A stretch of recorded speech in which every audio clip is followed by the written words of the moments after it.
Bermaksud Imam Bukhari dengan sanadnya meriwayatkan daripada Abi Waqid Al-Laythi, katanya ketika Rasulullah sallallahu alaihi wasallam sedang berada di dalam masjid, tiba-tiba datang 3 orang.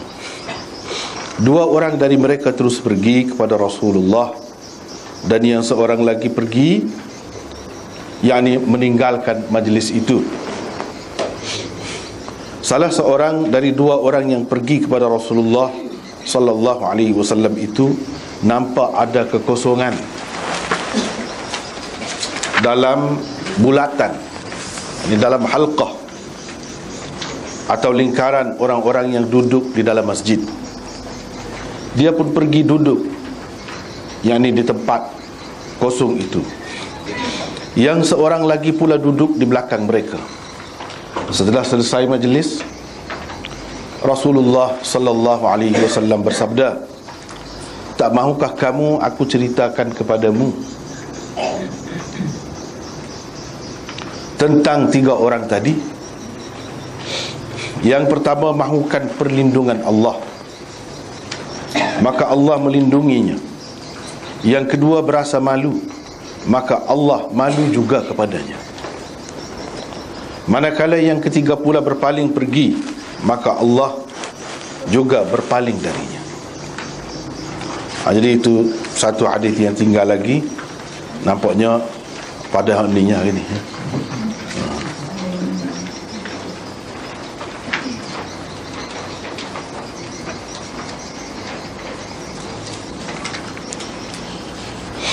kita tengok dulu. Ini termasuk dalam hadis di bawah bab ni, sebab dia ada 3 hadis di bawah tajuk ni. Ada 3 hadis, iaitu bab halqah yang duduk beramai-ramai dalam bentuk bulatan dan lingkaran, dan bab duduk yang ni dalam bentuk-bentuk yang lain di dalam masjid. Ini hadis yang ketiga. Baru ni kita sudah bincang panjang dah juga, berhubung dengan kesesuaian hadis-hadis di bawah bab ini dengan tajuknya. Secara zahirnya 2 hadis yang pertama di bawah bab ini tidak menampakkan kaitan dia dengan tajuknya secara zahirnya. Tapi itu kita sudah bincang dah. Minggu lepas sudah bincang dah. Hari ni hadis yang ketiga. Hadis ni sebenarnya kalau nak kira jelas benar dan nyata apa yang Imam Bukhari sebutkan, dakwakan dalam tajuk dia tu nyata, iaitu halqah. Ada halqah, duduk ada juga. Cuba kita perhatikan.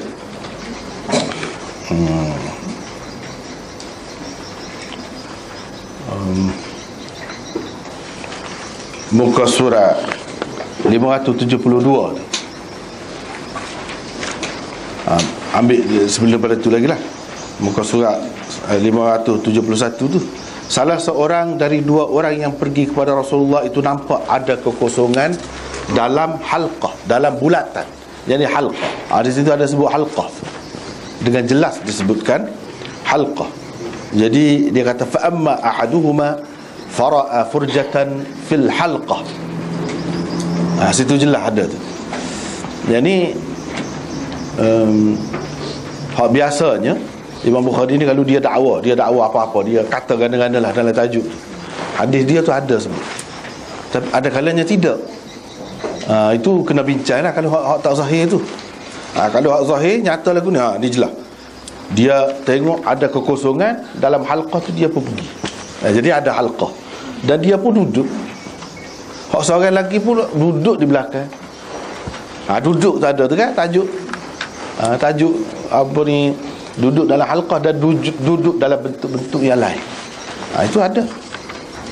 Jadi inilah tajuknya. Sesuai dengan tajuk, sesuai dengan tajuk betul. Hadis-hadis di bawah bab ini hanyalah yang zahirnya hadis yang ketiga. Yang pertama dan kedua tidak zahir. Walaupun ada kaitan juga, kita sudah bincang dah baru ni. tapi tidak zahir.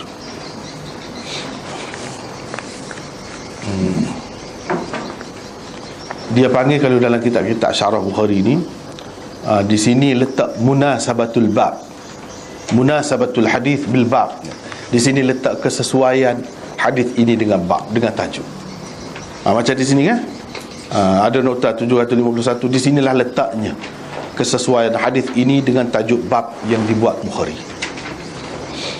Di dalamnya tersebut dengan terang kedua-dua juzuk, yakni kedua-dua bahagian yang dibentangkan oleh Bukhari sebagai dakwaannya di dalam tajuk bab, iaitu halqah-halqah dan duduk di dalam masjid. Kedua-duanya terbukti melalui hadis ini dengan terang.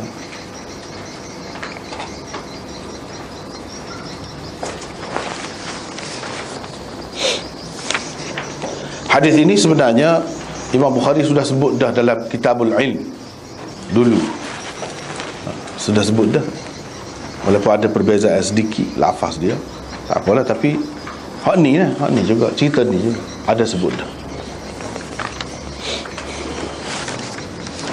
iaitu di bawah bab man qa'ada haitsu yantahi bihil majlis. Di bawah bab man qa'ada haitsu yantahi bihil majlis.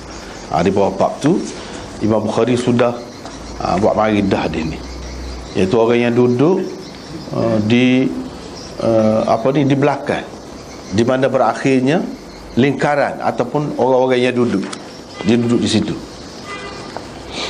Itu termasuk dalam adab ilmu juga, termasuk dalam adab belajar, iaitu kalau sudah penuh depan, pergi duduk di belakang. Itulah Imam Bukhari nak ceritanya. Jadi di sini dia nak cerita benda lain. Hadis tu lah juga ambil. Dia nak ajar kita daripada hadis yang sama, kita boleh faham macam-macam.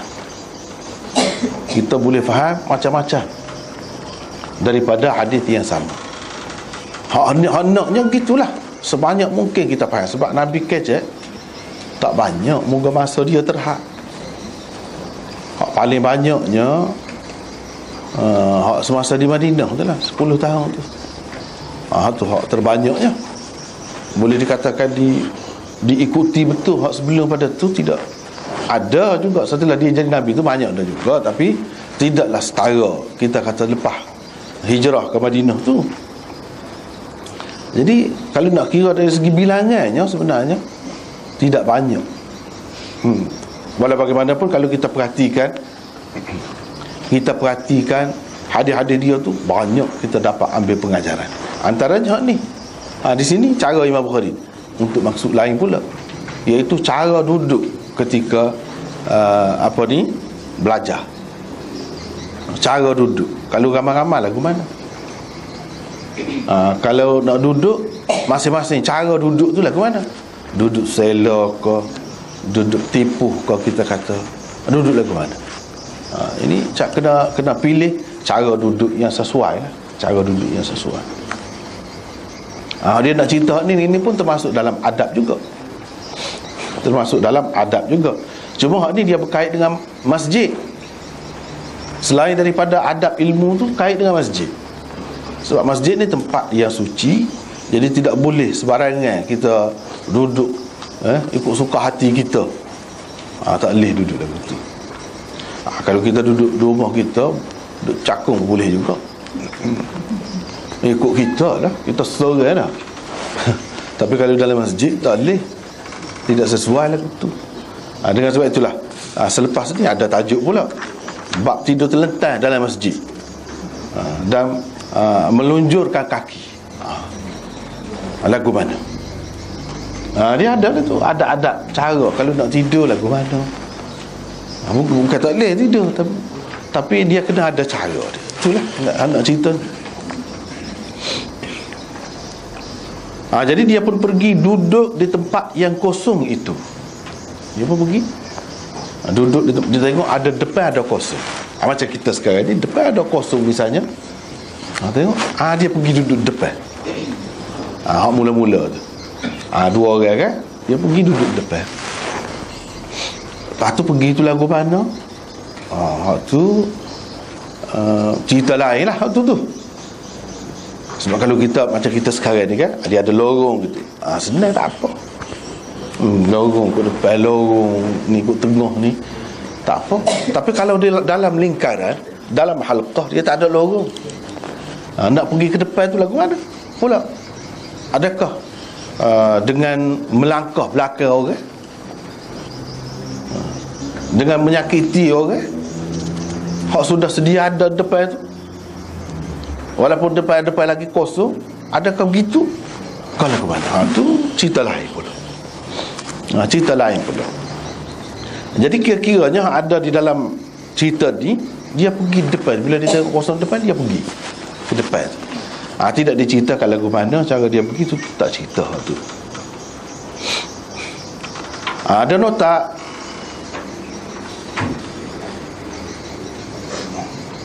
di situ. Lepas tu ceritanya, lepas pada habis Nabi SAW selesai cakap tu, lepas pada selesai cakap ni, mengajar kau apa, hak 3 orang tu pun balik. 2 orang lagi lah, hak seorang lagi tu pergi dulu lagi. Hak 2 orang tu pun tak ada. Nabi SAW pun kata, nak tahu kau cerita hak 3 orang tadi. Yang mana ramai-ramai tengoklah, ramai-ramai tengoklah. Hak seorang tu pergi tu tinggal majlis ilmu di masjid Nabi SAW. Hak 2 lagi mari. Hak 2 lagi mari tu ada 2 cara seperti yang disebutkan dalam hadis ni. Kamu nak tahu ke apa cerita orang tadi? Nabi ceritalah. Yang pertama, mahukan perlindungan Allah, maka Allah melindunginya. Allah memberi perlindungan kepadanya. Yang kedua, dia berasa malu. Jadi Allah pun malu jugalah ke dia. Jadi dia guna bahasa lagu tu. Allah pun malu jugalah kepada dia. Yang ketiga pula, dia berpaling pergi. Jadi Allah pun paling jugalah daripada dia, paling juga. Itu dia. Di situ ada nota 752. Apabila dia melihat ada kekosongan di ruang hadapan, dia terus pergi mengisi kekosongan itu tanpa rasa malu, kerana lewat sedikit datang. Kerana lewat sedikit datang. Mungkin juga dia ke hadapan supaya dapat mendengar dengan baik segala pengajaran Rasulullah sallallahu alaihi wasallam. Tindakan yang seperti itu juga menggambarkan minatnya yang mendalam untuk menimba ilmu dari Rasulullah sallallahu alaihi wasallam. Jadi apa dia pergi ke depan juga tu? Dia ada beberapa perkara tadi. Dia tidak menghalal, malu. Dia tidak, tak apa, mungkin dia malu, tapi hak ni besar lagi. Hak nak dapat pengajaran tu lebih besar lagi. Walaupun mari lambat, tapi dia nak duduk depan juga. Muka kosong ada depan. Jadi malu, perasaan malu tidak menghalang dia. Lepas tu dia nak duduk depan tu sebab nak dengar molek lah. Terutamanya zaman itu kan dia tak ada speaker-speaker ni, tak ada. Lepas tu kalau cakap boleh jadi lindung alik orang kau di belakang tu, tak nampak Nabi ada buat isyarat ke apa, tunjuk kau ke apa kau, angkat tangan kau, dia tak nampak. Boleh jadi. Jadi tak saya dia nak duduk itu sebab dia nak duduk depan. Walaupun lambat sikit mari pun tak apalah. Sebab nak suruh nampak molek dan dengar molek, tak ada salah dengar. Kalau kita duduk belakang ni boleh jadi salah dengar. Ada hak depan sikit duduk basic kau apa terganggu. Boleh jadi. Jadi dia pergi ke depan. Jadi maksud Rasulullah sallallahu alaihi wasallam yang pertama mahukan perlindungan Allah, maka Allah melindunginya. Ialah orang yang minat dan bersungguh-sungguh mendalami ilmu agama, sebenarnya mendapat perlindungan Allah. Itu nak ayatnya. Sebab kalau hak kait dengan Nabi gapo bimbingan dia gapo semua agama belaka, tak ada lari daripada hak tu. Tak ada lari. Jadi kalau nak minat tu, sebenarnya orang tu dapat perlindungan Allah. Kalau dapat perlindungan Allah, selamatlah kita. Kalau kita pergi tempat bahaya, kita dapat perlindungan polis misalnya, duduk kawal kita, pun kita berasa tak sedap hati dah. Kalau tak ada kawalan langsung, di situ kalau ada kawalan, memanglah suka benar lah kita. Padahal hidup ni bukan seperkara, banyak perkara perlu kepada kawalan dan perlindungan kita. Jadi kita dapat perlindungan Allah. Itu kena sedar, kena tahulah kelebihan tu. Kelebihan tu yang Nabi SAW sendiri sebut tu. Selain daripada dalam hadis yang lain disebutkan malaikat menutupinya dengan sayapnya, malaikat beristighfar kepadanya, minta ampun untuk dia, doakan kebaikan untuk dia. Tu tak kira sepanjang jalan siapa kau dalam majlis ilmu tu memang gitu. Itu antara yang disebut dalam hadis. Ni dalam hadis dia sebut melindungi. Dia dapat perlindungan Allah. Apa yang dimaksudkan dengan perlindungan Allah ialah penjagaan, inayah itu pertolongan, bantuan, sokongan, macam-macam lah yang seumpama itulah. Itu inayah, rahmat dan keredaannya. Itulah yang dimaksudkan kalau dalam dunia ni kita dapat rahmat dia. Naknya rahmat lah, sama-sama pun sebanyak-banyak mungkin rahmat dan keredaan Allah Subhanahu Wa Taala. Itu maksud Allah melindunginya. Bila dia kata awallah, Allah melindungi, maksudnya gitulah. Allah jaga dia, Allah pelihara dia, bagi rahmat dan redha kepadanya. Ataupun perlindungan Allah tu, Allah melindungi dia tu maksudnya di bawah naungan arasnya pada hari kiamat nanti. Itu maksudnya. Jadi saya rasa hak mana di pada mahsyar antara kelebihan orang yang mengaji ilmu agama ataupun ilmu Nabi SAW ialah dia akan dapat perlindungan di hari yang tidak ada perlindungan kecuali perlindungan Allah.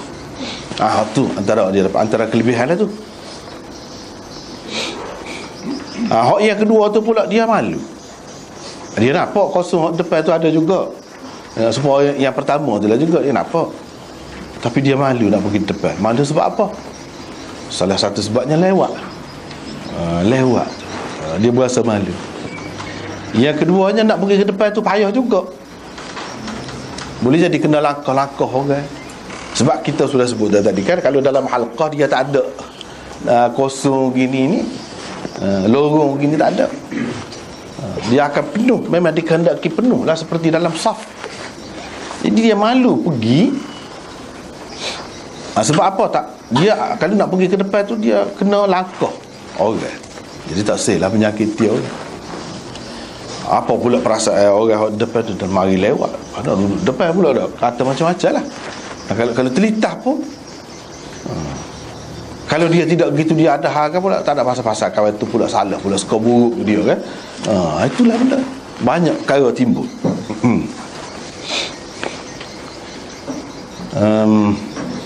Jadi masalah malu tu, malu buat apa? Jadi ulama-ulama ada bincang juga berkenaan dengan malu. Sebab yang mendorong dia malu tu, seperti dalam nota 753 ada beberapa faktor dia. Yang pertama, malu kepada Rasulullah dan para hadirin kerana datang lewat. Sebab mari lewat tu pun kira kurang ada tu juga tu. Kurang ada tu juga. Orang kata hari tu dia sebut dah. Hari tu lah, hari Sabtu sikit-sikit hari bulan kita kira kata dia tak ada pun, dia tak kata lagu tu pun. Padahal dia kata dia mari lewat. Kalau tu kata dak, dia kata misalnya kita kata boleh jadi sebab lewat punya pasal, dia boleh berlaku lah gitu. Jadi dia berasa malu. Apa ni dalam kitab-kitab syarah Bukhari dia sebut al-istihya min ar-rasul sallallahu alaihi wasallam wal hadirin min ajli at-ta'akhur. Sebab lama lewat jadi berasa malu. Sebab tu ya, jadi dia tak pergi ke depan. Jadi kalau pergi ke depan, nampaklah muka tu merah ke apa ke. Kalau dari belakang tak apa nampak kan, jauh sikit. Setelah orang-orang yang datang terlebih dahulu membuat beberapa halaqah atau halqah boleh berlaku, dia merasakan tidak wajar, meredah halqah di hadapannya untuk berada dekat dengan Rasulullah sallallahu alaihi wasallam. Yang orang lain mari dulu tu buat apa? Dia nak duduk dekat dengan Rasulullah lah. Lepas tu kita mari lambat tu kita pergi duduk depan dia pula. Dah. Mungkin dia serati. Tu dia jadi berasa malu tu. Macam-macam lah. Kita boleh kata macam-macam kan? Sebab tidak tahu perasaan dia tu. Hak sebenarnya. Cuma buat andaian, boleh jadi gini, boleh jadi gini. Itu je lah. Perbuatan itu mungkin akan menyinggung perasaan orang-orang yang telah berada dalam halqah-halqah yang hampir dengan Rasulullah sallallahu alaihi wasallam. Baginya langkah yang paling wajar diambil oleh orang sepertinya ialah berada dalam halqah di belakang, bukan di hadapan. Itu cara dia. Inilah faktor atau sebab yang dipilih oleh Qadhi Iyad, Imam Nawawi, As-Suyuti dan ramai lagi tokoh yang lain. Ni antara ulama orang pilih kata dia malu. Ni malu sebab tu. Siapa dia? Kalau di kalangan ulamanya ni bagi mereka kedudukan orang yang kedua ini lebih afdal, lebih baik daripada orang yang pertama, kerana ada padanya dua sifat utama. Dia ada dua sifat utama, sebab tu dia jadi lebih daripada yang pertama tadi, hak mula-mula tadi, hak pergi ke depan. Pertama, orang ini juga mahukan perlindungan Allah. Sebenarnya dia pun nak perlindungan Allah juga. Dia juga turut mendengar pengajaran Rasulullah seperti yang pertama. Dengan itu dia juga mendapat kelebihan yang didapati orang yang pertama. Kedua, sifat malu. Dia ada sifat tu. Sifat tu ada kelebihan. Kalau dia tidak malu, mungkin akan datang dia buat gitu, mungkin dia tak ada rasa malu. Ni dia mari lewat pun dia serah malu. Semula dia tak buat lagu tu lah. Jadi tetap ada kebaikan tu, sifat malu. Atau malu kepada orang depan tu, mari lambat pada duduk depan lagi pada orang lain. Orang lainnya duduk depan dah yang mari awal tu. Dia pula mari, jadi kawan ni tak nampak duduk begini, nak tengok duduk begini tu.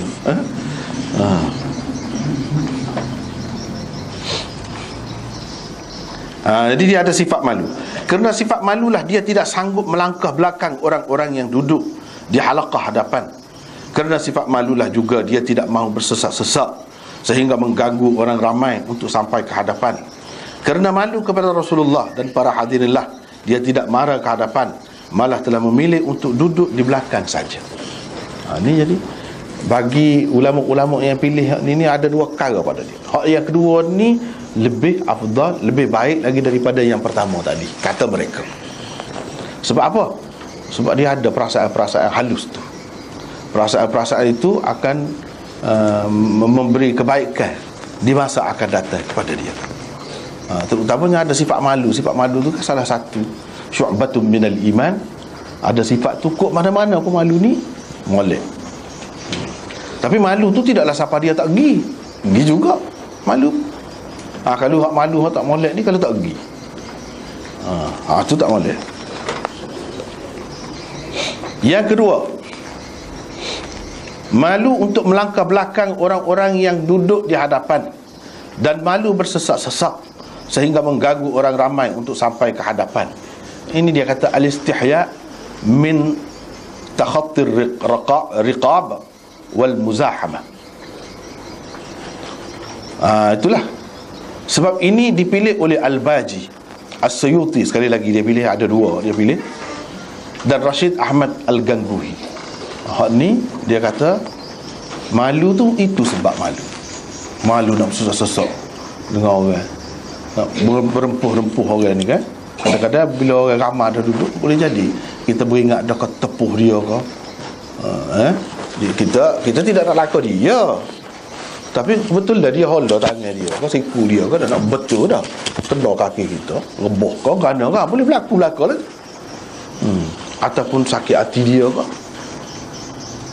boleh berlaku walaupun kita tidak maksud nak langkah pun. Kalau ada maksud langkah, kira nak pergi depan saja, lagilah tak molek. Jadi dia ada malu waktu malu tu. Yang ketiga, malu meninggalkan majlis Rasulullah sallallahu alaihi wasallam. Yani al-istihya min adh-dhahab min majlis Rasulullah sallallahu alaihi wasallam. Malu nak tinggal majlis Rasulullah sallallahu alaihi wasallam. Dah ada nampak majlis Nabi ni, malu. Tak boleh pergi, sakok situ. Jadi sebab tu yang malu tu, sebenarnya dia nak pergi juga.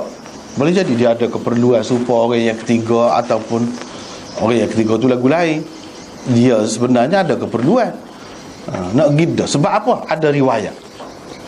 Ada riwayat yang lain, misalnya riwayat Hakim, dia meriwayatkan daripada Anas bahawa yang kedua juga telah pergi sedikit. Bila yang ketiga tu pergi, yang kedua ni pun pergi juga beberapa langkah. Kemudian datang kembali, lalu duduk. Lepas tu patah balik dia. Patah balik. Jadi dia malu, maknanya dia mungkin ada keperluan, ataupun dia tak sih duduk, dia nak pergi juga supaya yang ketiga tu. Tapi kerana malu meninggalkan majlis Rasulullah, di majlis Rasulullah ni tak jadi, dia patah balik, pergi duduk. Itu yang kedua. Jadi dalam ibarat dia nya, wa madhathani qalilan thumma jaa fajalasa. Hak yang kedua tu pun nak pergi juga dah beberapa langkah. Lepas tu dia mari pula lalu duduk. Hak yang kedua tu duduk di belakang. Jadi hak ni, oleh kerana hadis dalam Mustadrak Hakim ni banyak juga yang dhaif, ada kalanya maudhu'. Jadi kita perlu tengok juga kepada kitab orang lain. Biasanya kalau cetakan Hyderabad, kebanyakan Mustadrak Hakim yang dicetak sekarang ni, dia berasaskan itulah cetakan Hyderabad, Dakkan India zaman itu. Zaman kerajaan beraja dulu hebatlah Dakkan tu. Sebab pusat pengajian orang Islam di situ, dia cetak banyak kitab-kitab ni lah. Jadi sekali dengan Mustadrak Hakim tu, bawah dia tu dia buat dia masuk sekali Talkhis Al-Mustadrak. Talkhis Al-Mustadrak tu ditulis oleh Imam Zahabi, dan dia cek balik mana Hakim kata sahih, dia kata sebenarnya tidak sahih. Jadi kita perlu tengok tu. Jadi berhubung dengan hadis ni, apa komen dia, kena tengok tu lah juga. Tak boleh kata Mustadrak tu ambil selalu, tak boleh. Talkhis Al-Mustadrak mengatakan hadis ini sahih. Jadi makna kita boleh pakai jugalah. Sebab itulah golongan yang kedua dia pakai hak yang kedua tadi, nak pergi juga dah. Lepas tu tak jadi. Tak jadi tu sebab apa? Dalam hadis dia sebut malu. Sebut malu. Jadi malu nak meninggalkan majlis Rasulullah sallallahu alaihi wasallam. Itulah kesimpulan yang mereka buat tu. Hafiz Ibn Hajar memilih yang ketiga ini sebagai sebab. Dia kata hak ni sebabnya. Dia malu tu sebab apa? Ni malu nak tinggal majlis Rasulullah sallallahu alaihi wasallam. Kerana itu beliau berpendapat orang yang kedua ini tidak lebih afdal daripada orang yang pertama. Betul kata malu tu bagus, tapi malu dia nak pergi dah juga sebenarnya. Malu nak tinggal majlis Nabi je. Bukan dia gomoh sangat nak mengaji. Jadi kalau begitu, hak ni kurang daripada hak yang pertama tadi. Hak pergi duduk depan tu, mengikut Hafiz Ibn Hajarnya, yang kedua ni kurang daripada yang pertama. Tetapi kalau mengikut Qadhi Iyad, Imam Nawawi ke apa, hak yang kedua ni lebih. Hak sebenarnya tak tahu. Allah SWT ya tahu. Cumanya ini pendapat ulama masing-masing. Dia tengok sini nampak sesuai ni. Itu pendapat dia, ijtihad dia. Yang keempat, Syah Waliullah berkata, ayat ini boleh dipakai sebagai ayat pujian dan ayat celaan, kata dia. Dia kata kan, yang kedua berasa malu, maka Allah malu juga kepadanya. Jadi ayat ni boleh dua tu. Ayat ni boleh dua makna. Puji pun boleh, keji pun boleh. Kena perhati molek. Puji pun boleh, keji pun boleh. Jika ia dipakai dengan makna al-istihya min takhattir riqab wal muzahamah, iaitu malu untuk melangkah belakang orang-orang yang duduk di hadapan, dan malu bersesak-sesak sehingga mengganggu orang ramai untuk sampai ke hadapan, maka itu berarti pujian. Kalau lagu tu malu kerana tu puji, terpuji. Bukan terkeji.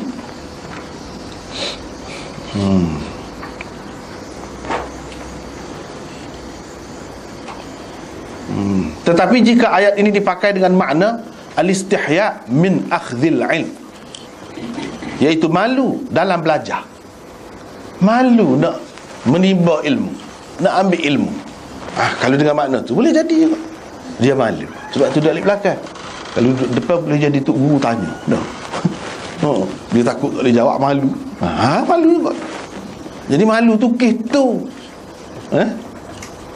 Sebenarnya kalau malu bukan duduk depan sekali tanya. Semula dia beringat, dah aku nak duduk depan ni, nama dia tanya, baik aku bersedia dulu lah, gitu.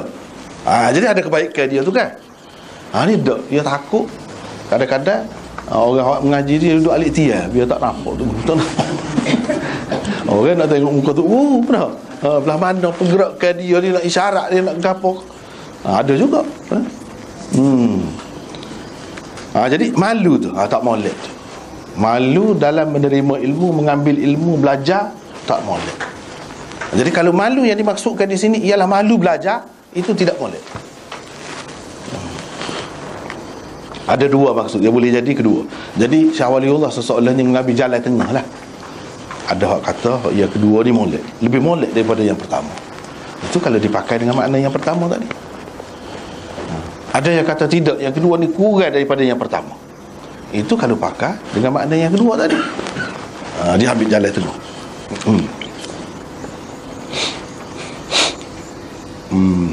Seseorang yang malu dalam belajar mungkin akan mengelak diri daripada berhadapan dengan guru.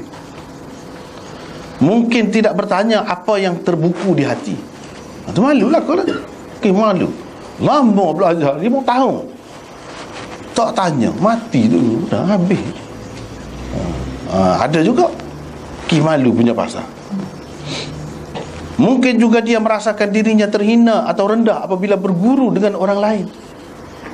Boleh jadi belakang tu. Apa yang malu? Pasal dia lebih kan? Jadi kalau dapat belajar tu nampak kurang. Padahal manusia ni tak ada lebih, kok mana-mana pun. Bahkan Imam Syafi'i kata, kau banyak aku dapat ilmu, kau suruh aku dijahil. Betul lah. Memang apa? Kalau kita kau banyak ilmu, kau nampak kita kurang. Banyak lagi hak kita tidak dapat. Hak kita dapat tu hanya dalam bidang-bidang tertentu. Kalau kata pakar, mahir, hebat pun dalam bidang-bidang tertentu. Bukan semua perkara. Tak boleh buat malu gitu. Kita pakar dalam bahagian gapo kita kan. Kita mengaji Quran tak kena. Mengaji masjid malu. Panggil orang, padahal kita piti banyak. Bolehlah kita kata nak bagi cendera mata, kalau kita kata habuai kepada orang. Kalau kita panggil pergi ngajar rumah, ngaji sekeluarga, buat apanya? Malu ke bini pula dah. Malu ke anak pula, anak pandai pula pada dia. Payah lagu tu dah. Apabila nak boleh? Sedangkan Quran tu kena betul. Kalau tak betul Fatihah lagi lagu mana? Tak boleh malu, tak sudah. Beragama ni tak sudah malu. Sampai ke mana nak malu? Ada kalanya kadang-kadang orang tu dia malu, ajak rumah pun tak boleh. Pasal apa? Bini dia lebih pandai. Malu ke bini? Tak payah malu lah. Biar sahabat peringkat tu tak payah malu. Tak ada guna malu. Kalau kita lebih kurang hak lain pun tak apa. Orang tahu dah kelebihan kita, hak tu bahagian tu, orang akan rojok juga kita. Tidak kata dengan sebab kita merendah diri di situ jadi orang tak pakai kita. Dah. Masyarakat tidak teruk sangat. Dia boleh faham benda tu. Tapi kadang-kadang kerana malu ni seseorang boleh tak mengaji. Tu tercela lah tu. Kalau malu lagu tu, malu lagu tu tak boleh.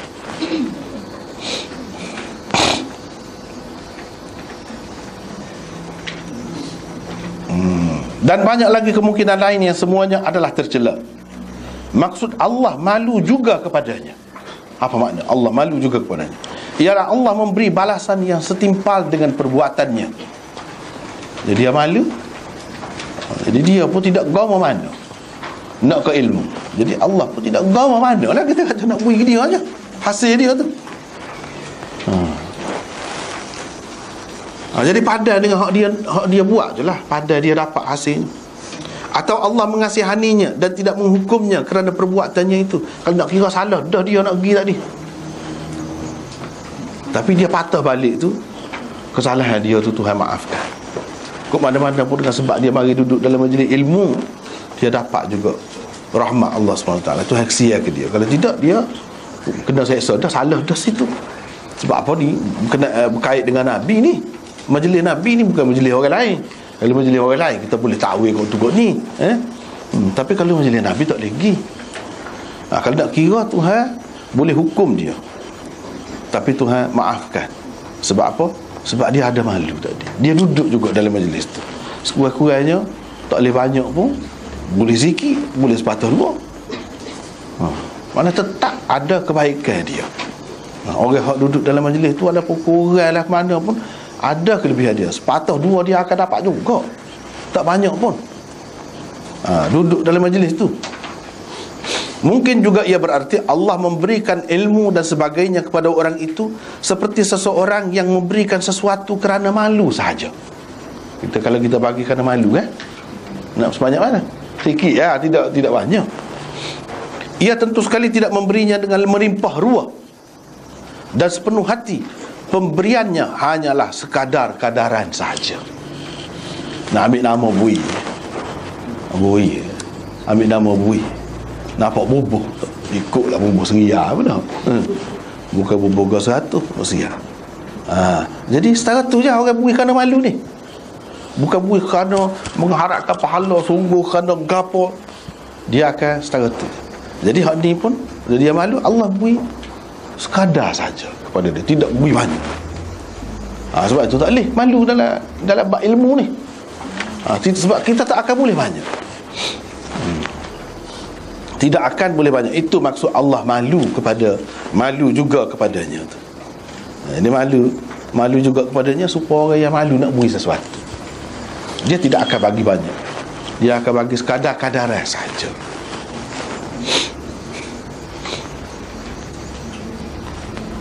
Yang ketiga pula, dia berpaling pergi, maka Allah juga berpaling darinya. Jadi Allah paling. Kalau orang, supaya orang kan paling lah. Kalau orang, kalau paling ke tak? Sebab tak tahu, nak tanda marah lah tu. Marah lah tu kalau orang paling. Lepas tu Tuhan boleh paling gitu ke? Ada. Tapi penggunaan perkataan tu, penggunaan perkataan tu. Jadi kalau paling kan, kita pergi rumah dia tak tengok, tak paling pun kita. Bahasa kita pun kata tak paling pun, boleh jadi dia paling juga, maksudnya tak cara, tak era kita. Gitu. Jadi Allah tak cara jugalah ke dia. Ini cuba kita tengok nota ni 754. Maksudnya ialah orang yang berpaling dari mengikuti pengajaran Rasulullah sallallahu alaihi wasallam. Sama seperti orang yang berpaling dari mengikuti pengajaran Allah Subhanahu wa taala sendiri. Kalau hari ni Rasulullah tak ada, hadis lah. Paling daripada hadis, tak sepakat. Supa dengan tak sepakat Quran lah. Supa. Dia setara tu benda ni. Kalau kita paling waktu cara tak saya belajar ilmu gani banyak lagi ilmu dalam dunia, tak apa. Ni jadi merosakkan kita, bahaya kita ni kalau pengajaran Rasulullah.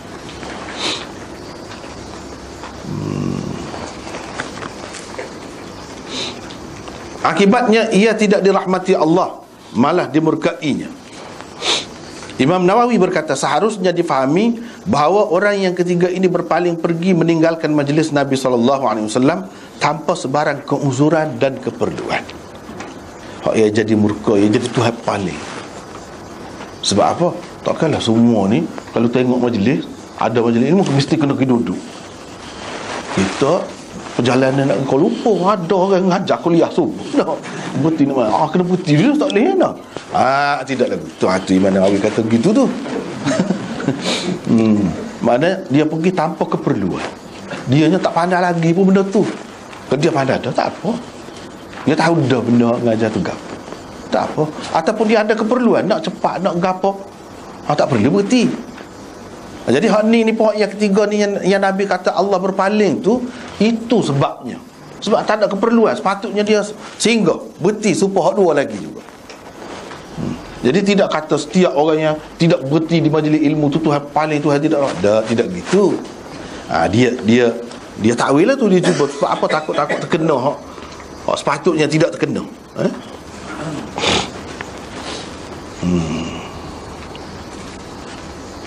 Tetapi Ibnu Abdul Bar berpendapat taujih, yakni pandangan sedemikian hanya perlu kalau dipastikan orang itu memang seorang mukmin.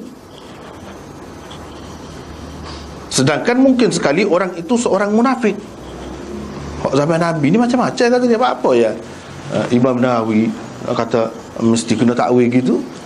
Tak mesti. Boleh jadi berpaling tu paling sungguh, tak ada keperluan apa-apa sebab dia munafik.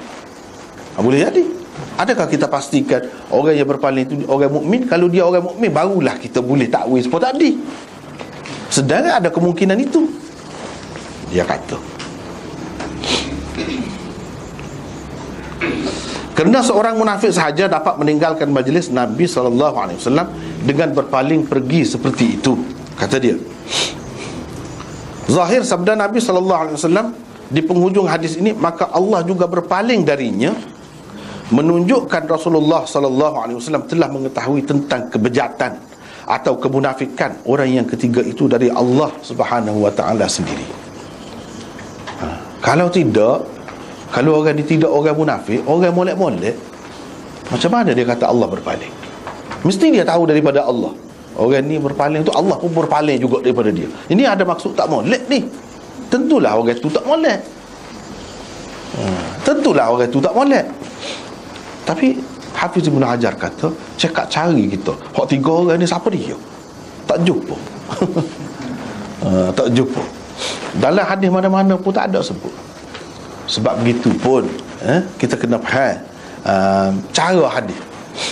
Hadis ni dia tak sebut nama kebanyakan, terutama kalau hak buruk-buruk, hak tak molek tentang seseorang ataupun beberapa orang, hak tak molek dia tak sebut. Sebab apa? Sebab Quran orang akan baca sampai kiamat. Jadi kita ingat nama dia tu sama. Padahal boleh jadi kalau kita kata dia munafik pada masa tu, selepas tu dia tidak munafik. Orang munafik dia boleh bertaubat juga. Tidak kata semua orang munafik tu mati munafik belaka. Tak. Kalau katakanlah yang ketiga tu munafik, atau yang kedua tu nampak tak molek juga, tapi mungkin di suatu peringkat lepas pada tu tidak dia. Kalau kita sebut nama, boleh jadi perawi yang asal dia tahu. Dia tahu siapa dia, tapi dia tidak sebut. Sebab benda tu tidak diperlukan.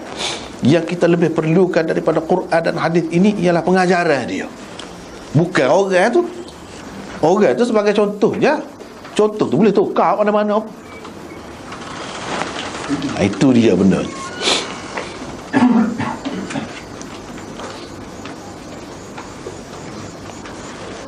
Perkataan iwa, awa tu, kalau dalam bahasa Arabnya masdar dia kita panggil iwa, yakni melindungi atau memberi perlindungan, istihya, malu, dan i'rad, berpaling, ia dikaitkan dengan Allah di dalam hadis ini, termasuk dalam mutasyabihatul hadis. Itu benda yang kena faham. Dia kata Tuhan paling. Jadi kalau paling orang ni lagu ni lah paling. Mula-mula tengok kau ni, paling. Lagu tu paling. Paling ke belakang, paling ke kanan, paling ke kiri. Begitulah mana paling tu. Malu. Kita manusia ni ada malu juga. Malu lagu tu lah. Bila orang dedahkan keaiban dia, malu lah. Selagi orang tak tahu, tak ada apa-apa. Bila orang tahu benda yang dia susu, yang mengaibkan tu, malu, terkesan.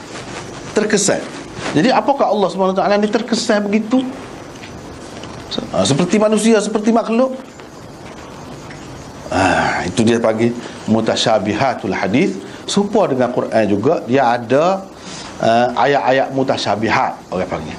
Hadis-hadis pun ada juga yang mutasyabihat, yang zahirnya nampak Allah tu serupa dengan manusia, dengan makhluk dia. Jadi Allah bagi perlindungan, melindungi itu lagu mana? Supaya kita melindungi atau memberi perlindungan kepada seseorang.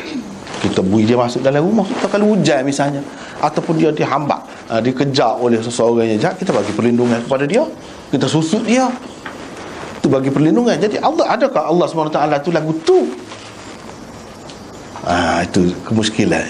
Jadi beberapa perkataan ini mengelirukan, sebab zahirnya nampak menyerupakan Allah dengan makhluk. Sebab itulah ada golongan yang menyerupakan Allah dengan makhluk. Ada golongan yang menyerupakan Allah dengan makhluk sebab dia tengok hadis-hadis, dia pakai gitu. Tak boleh. Dia ada kaedah dia. Ini orang panggil mutasyabihatul hadis. Serupa dengan Quran juga. Banyak perkara dia, kaedah dia banyak serupa. Dia satu muskilul hadis. Ini salah satu cabang ilmu hadis. Muskilul hadis ni hadis-hadis yang muskil, yang jadi keliru, kita tak tahu nak pakai hak mana, lagu mana nak faham. Itu dia ada satu bidang khusus membicarakan tentang itu. Misalnya baru ni kita sudah jumpa kan cara pintu tu, pintu rumah Sayyidina Ali, pintu rumah Abu Bakar suruh tutup tu kan. Faham mana sahab betul, hak mana kita nak utamakan, kita nak pakai atau kita tak sepakat hak mana. Tu jadi keliru sebab nampak bertentangan, bercanggah. Jadi itu dia bincang dalam muskilul hadis, termasuk dalam muskilul hadis. Muskilul hadis ini salah satu kitab yang masyhur, ialah kitab Ibnu Qutaibah. Kitab Ibnu Qutaibah nampaknya ada mana ni, tengok ada terjemah ke Melayu. Terjemah dalam bahasa Melayu kita baguslah. Mana ni banyak kan kesedaran itu, jadi orang nak tahu. Sudah ada, mana-mana tak boleh bahasa Arab tu boleh tengok tu. Kitabnya tak besar, mana kecil. Kalau mutasyabihatul hadis, tu pun ada juga satu bidang pula. Dia membicarakan khusus berkenaan dengan Allah ni nampak serupa sifat dia dengan sifat manusia. Tu mutasyabihatul hadis. Antaranya hak masyhurnya karangan Ibnu Fura atau Ibnu Fawra, anak murid kepada Imam Abul Hasan Al-Ash'ari, anak murid kepada dia. Dia tulis dalam mutasyabihatul hadis. Ada tebakan lah buat tu. Jadi kita kena baca hak tu antaranya. Hak tu rasanya tak ada nampak lagi terjemah. Jadi hadis-hadis yang zahirnya menampakkan Allah menyerupai makhluknya, seperti kata paling tadi, seperti kata malu tadi, nampak serupa dengan makhluk tu.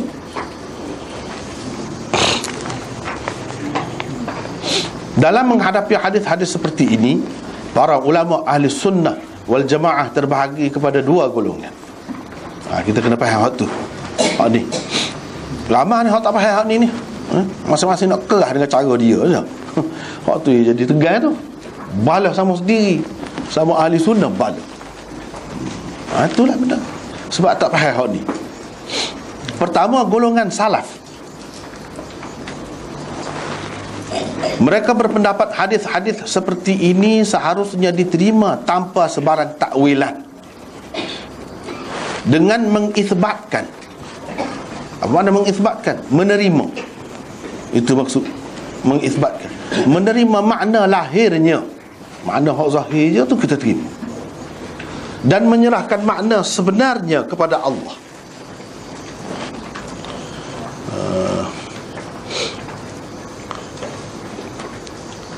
Di samping tidak menyerupakannya dengan mana-mana makhluknya. Hadis di atas sebagai contoh mengatakan Allah malu. Seharusnya diterima makna lahirnya bahawa Allah memang bersifat dengan sifat malu. Kita kena terima. Kalau dia kata malu, malulah. Tetapi sifat malu yang layak dengannya. Itu cara dia. Hakikat sifat itu kita serahkan saja kepadanya, tanpa menyerupakannya dengan sifat malu mana-mana makhluk. Kita terima ada waktu makna zahir dia malu lah. Tapi maklunya layak dengannya, tidak serupa dengan mana-mana makhluknya. Itu cara salaf. Hakikat itu kita serah kepada dia. Maha suci dia daripada menyerupai makhluknya. Laisa kamitslihi syai'. Betul.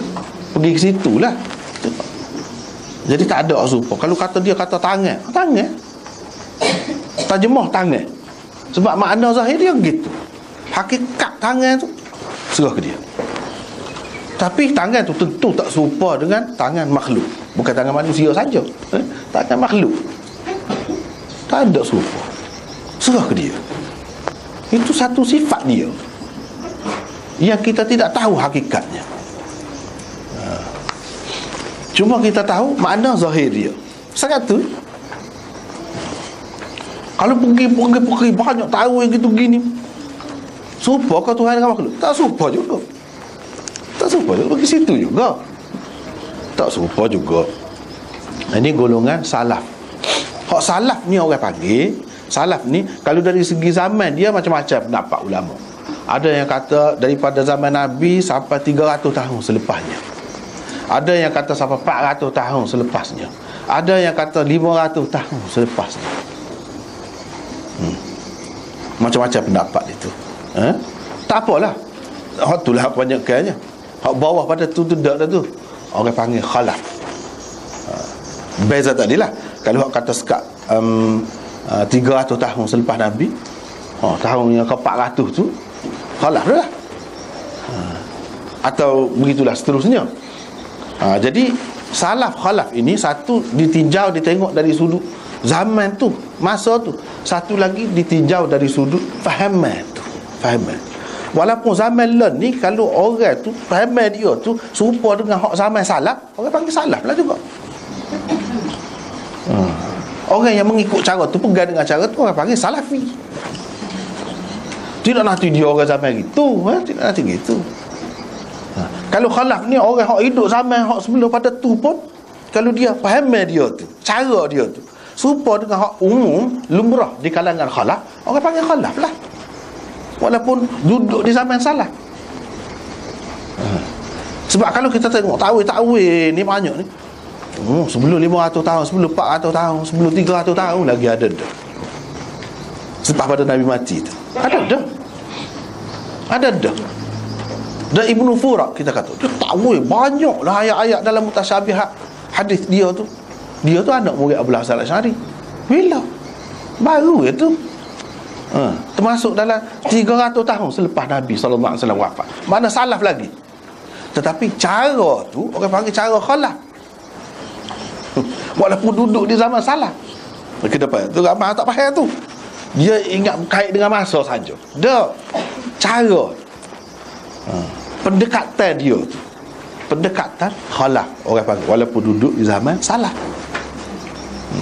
Hak salaf sungguhnya hak dalam masa tu lah, dan tidak tahu, tidak gapo. Tu salaf sungguhnya. Walaupun kemudian ni, zaman kemudian ni dia duk ikut lagu tu, salaf lagi lah. Cuma dari sudut zaman tidak salah, dari sudut fahaman tu, cara pendekatan tu, pendekatan salaf orang panggil. Itu yang pertama. Yang kedua, golongan khalaf. Golongan khalaf apabila berhadapan dengan hadis-hadis seperti ini, mereka biasanya mentakwil. Tidak semua, ada juga dia tidak takwil, tapi biasanya takwil. Boleh dikatakan kesemua pensyarah Sahih Bukhari yang dahulu dan kemudian, begitu juga pensyarah-pensyarah kitab-kitab hadis lain memakai kaedah takwil di sini. Pergilah tengoklah kita syarah hadis Bukhari ni khususnya, ataupun syarah hadis lain hak ni boleh dikatakan ulama-ulama pakai kaedah takwil lah. Adalah segelintir seorang dua yang tidak pakai cara takwil, yakni cara salaf tu sikit. Ada orang kritik saya dalam internet. Dia kata saya ni tidak salah, kata dia. Khalaf. Tengok, takwil semacam kata dia tu. Jadi takwil tu bagi dia salah lah, tak betul lah. Padahal lah. Ni yang kita sebut ni. Berapa banyak Hafiz Ibn Hajar, kau Aini, kau Ibnu Battal, kau siapa, belek lah kat mana-mana, semua takwil sih. Jadi tak betul kau. Jadi demo ni kadang-kadang dia anggap orang hak takwil ni siapa sesat. Berat tu. Siapa sesat tak boleh buat tu guru. Jangan beringat sikit. Tengok kitab dulu. Orang-orang besar kata habis sesat kan kalau lagu tu. Kebanyakan pensyarah Bukhari sebutlah kitab ke apa. Semua takwil. Semua takwil. Mana cara takwil tu cara yang betul. Dan cara takwil tu seperti kita kata tadi, zaman salaf pun sudah ada dah. Tak betul kata zaman salaf tak ada langsung takwil. Kalau nak ambil kira masa, pada masa tu ada dah, ramai dah hak sudah takwil.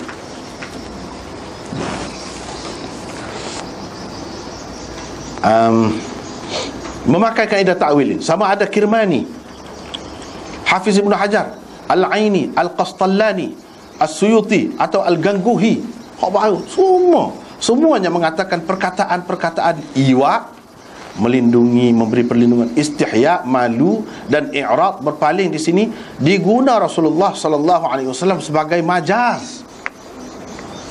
Sebagai majaz. Yakni bahasa kiasan dan pinjaman. Majaz yang diguna Rasulullah sallallahu alaihi wasallam di sini ialah majaz musyakalah dan muqabalah, serta majaz mursal di bawah bab menyebutkan malzum bagi sesuatu tetapi yang dimaksudkan ialah lazimnya. Itu dalam kaedah dia panggil min bab zikril malzum wa iradatil lazim.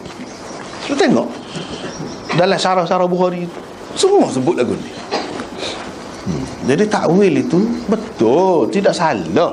Takwil kalau selagi tidak bercanggah dengan kaedah, ada kaedah dia, ada kaedah, tidak bercanggah dengan prinsip-prinsip akidah Islam, selagi tidak bercanggah dengan itu tak apa. Kalau bercanggah tak boleh, tak boleh nak takwil tak tu pasal tak boleh. Ni ada kaedah. Bila ada kaedah, hak dia kecek di bahasa Arab. Jadi kita kena kerti tahu kaedah bahasa Arab. Dalam kaedah bahasa Arab masih boleh lagi guna lagu ni. Tapi kalau kita nak pakai berpaling dengan yang layak dengannya, tidak serupa dengan makhluk, boleh juga. Kalau nak kata lagu tu tidak salah. Cuma nak ayat kebanyakan pensyarah Bukhari dan lain-lain dia takwil. Kalau tak saya takwil, malu yang layak dengannya, yang tidak serupa dengan makhluk, boleh lagu tu. Demon ni pun terima, bukan tak terima. Situ benda. Jadi kadang-kadang hak terima satu cara tu sampai dia menyesatkan golongan lain. Hak ni pula menyesatkan ni. Tak ada pasal tu duk balas sama sendiri tu.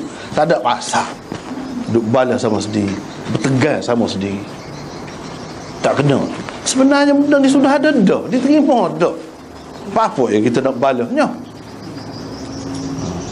Tak ada pasal. Jadi awak nampak kau orang teruk ahli sunnah nampak tu pecah.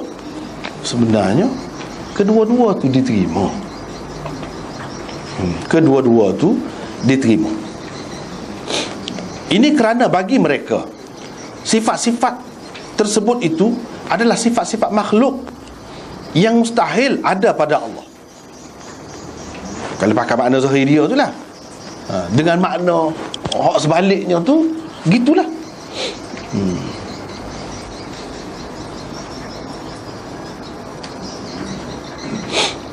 Maka ia semestinya ditakwil.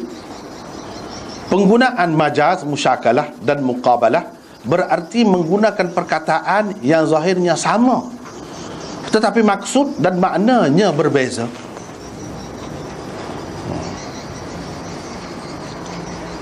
Itu maksud majaz, musyakalah dan muqabalah. Guna perkataan itu sama. Guna perkataan sama. Jadi kita tak boleh kata makna yang digunakan itu untuk Allah tu serupa dengan makna yang digunakan untuk manusia.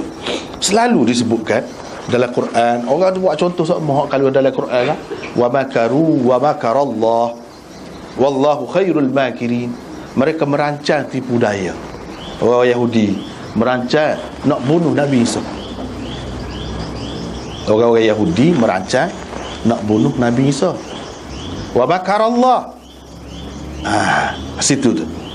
Kalau kita tengok tafsir pada mana pun, dia tak kata Allah juga merancang, mengadakan, membuat tipu daya.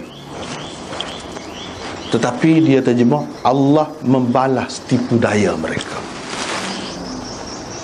Gitu.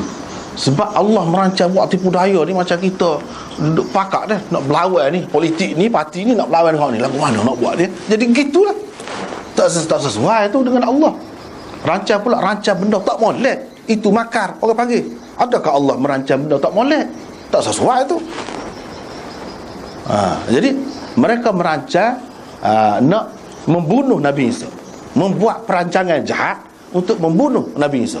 Jadi kita tak boleh terjemah Allah merancang buat perkara jahat, merancang buat perancangan jahat. Tak boleh.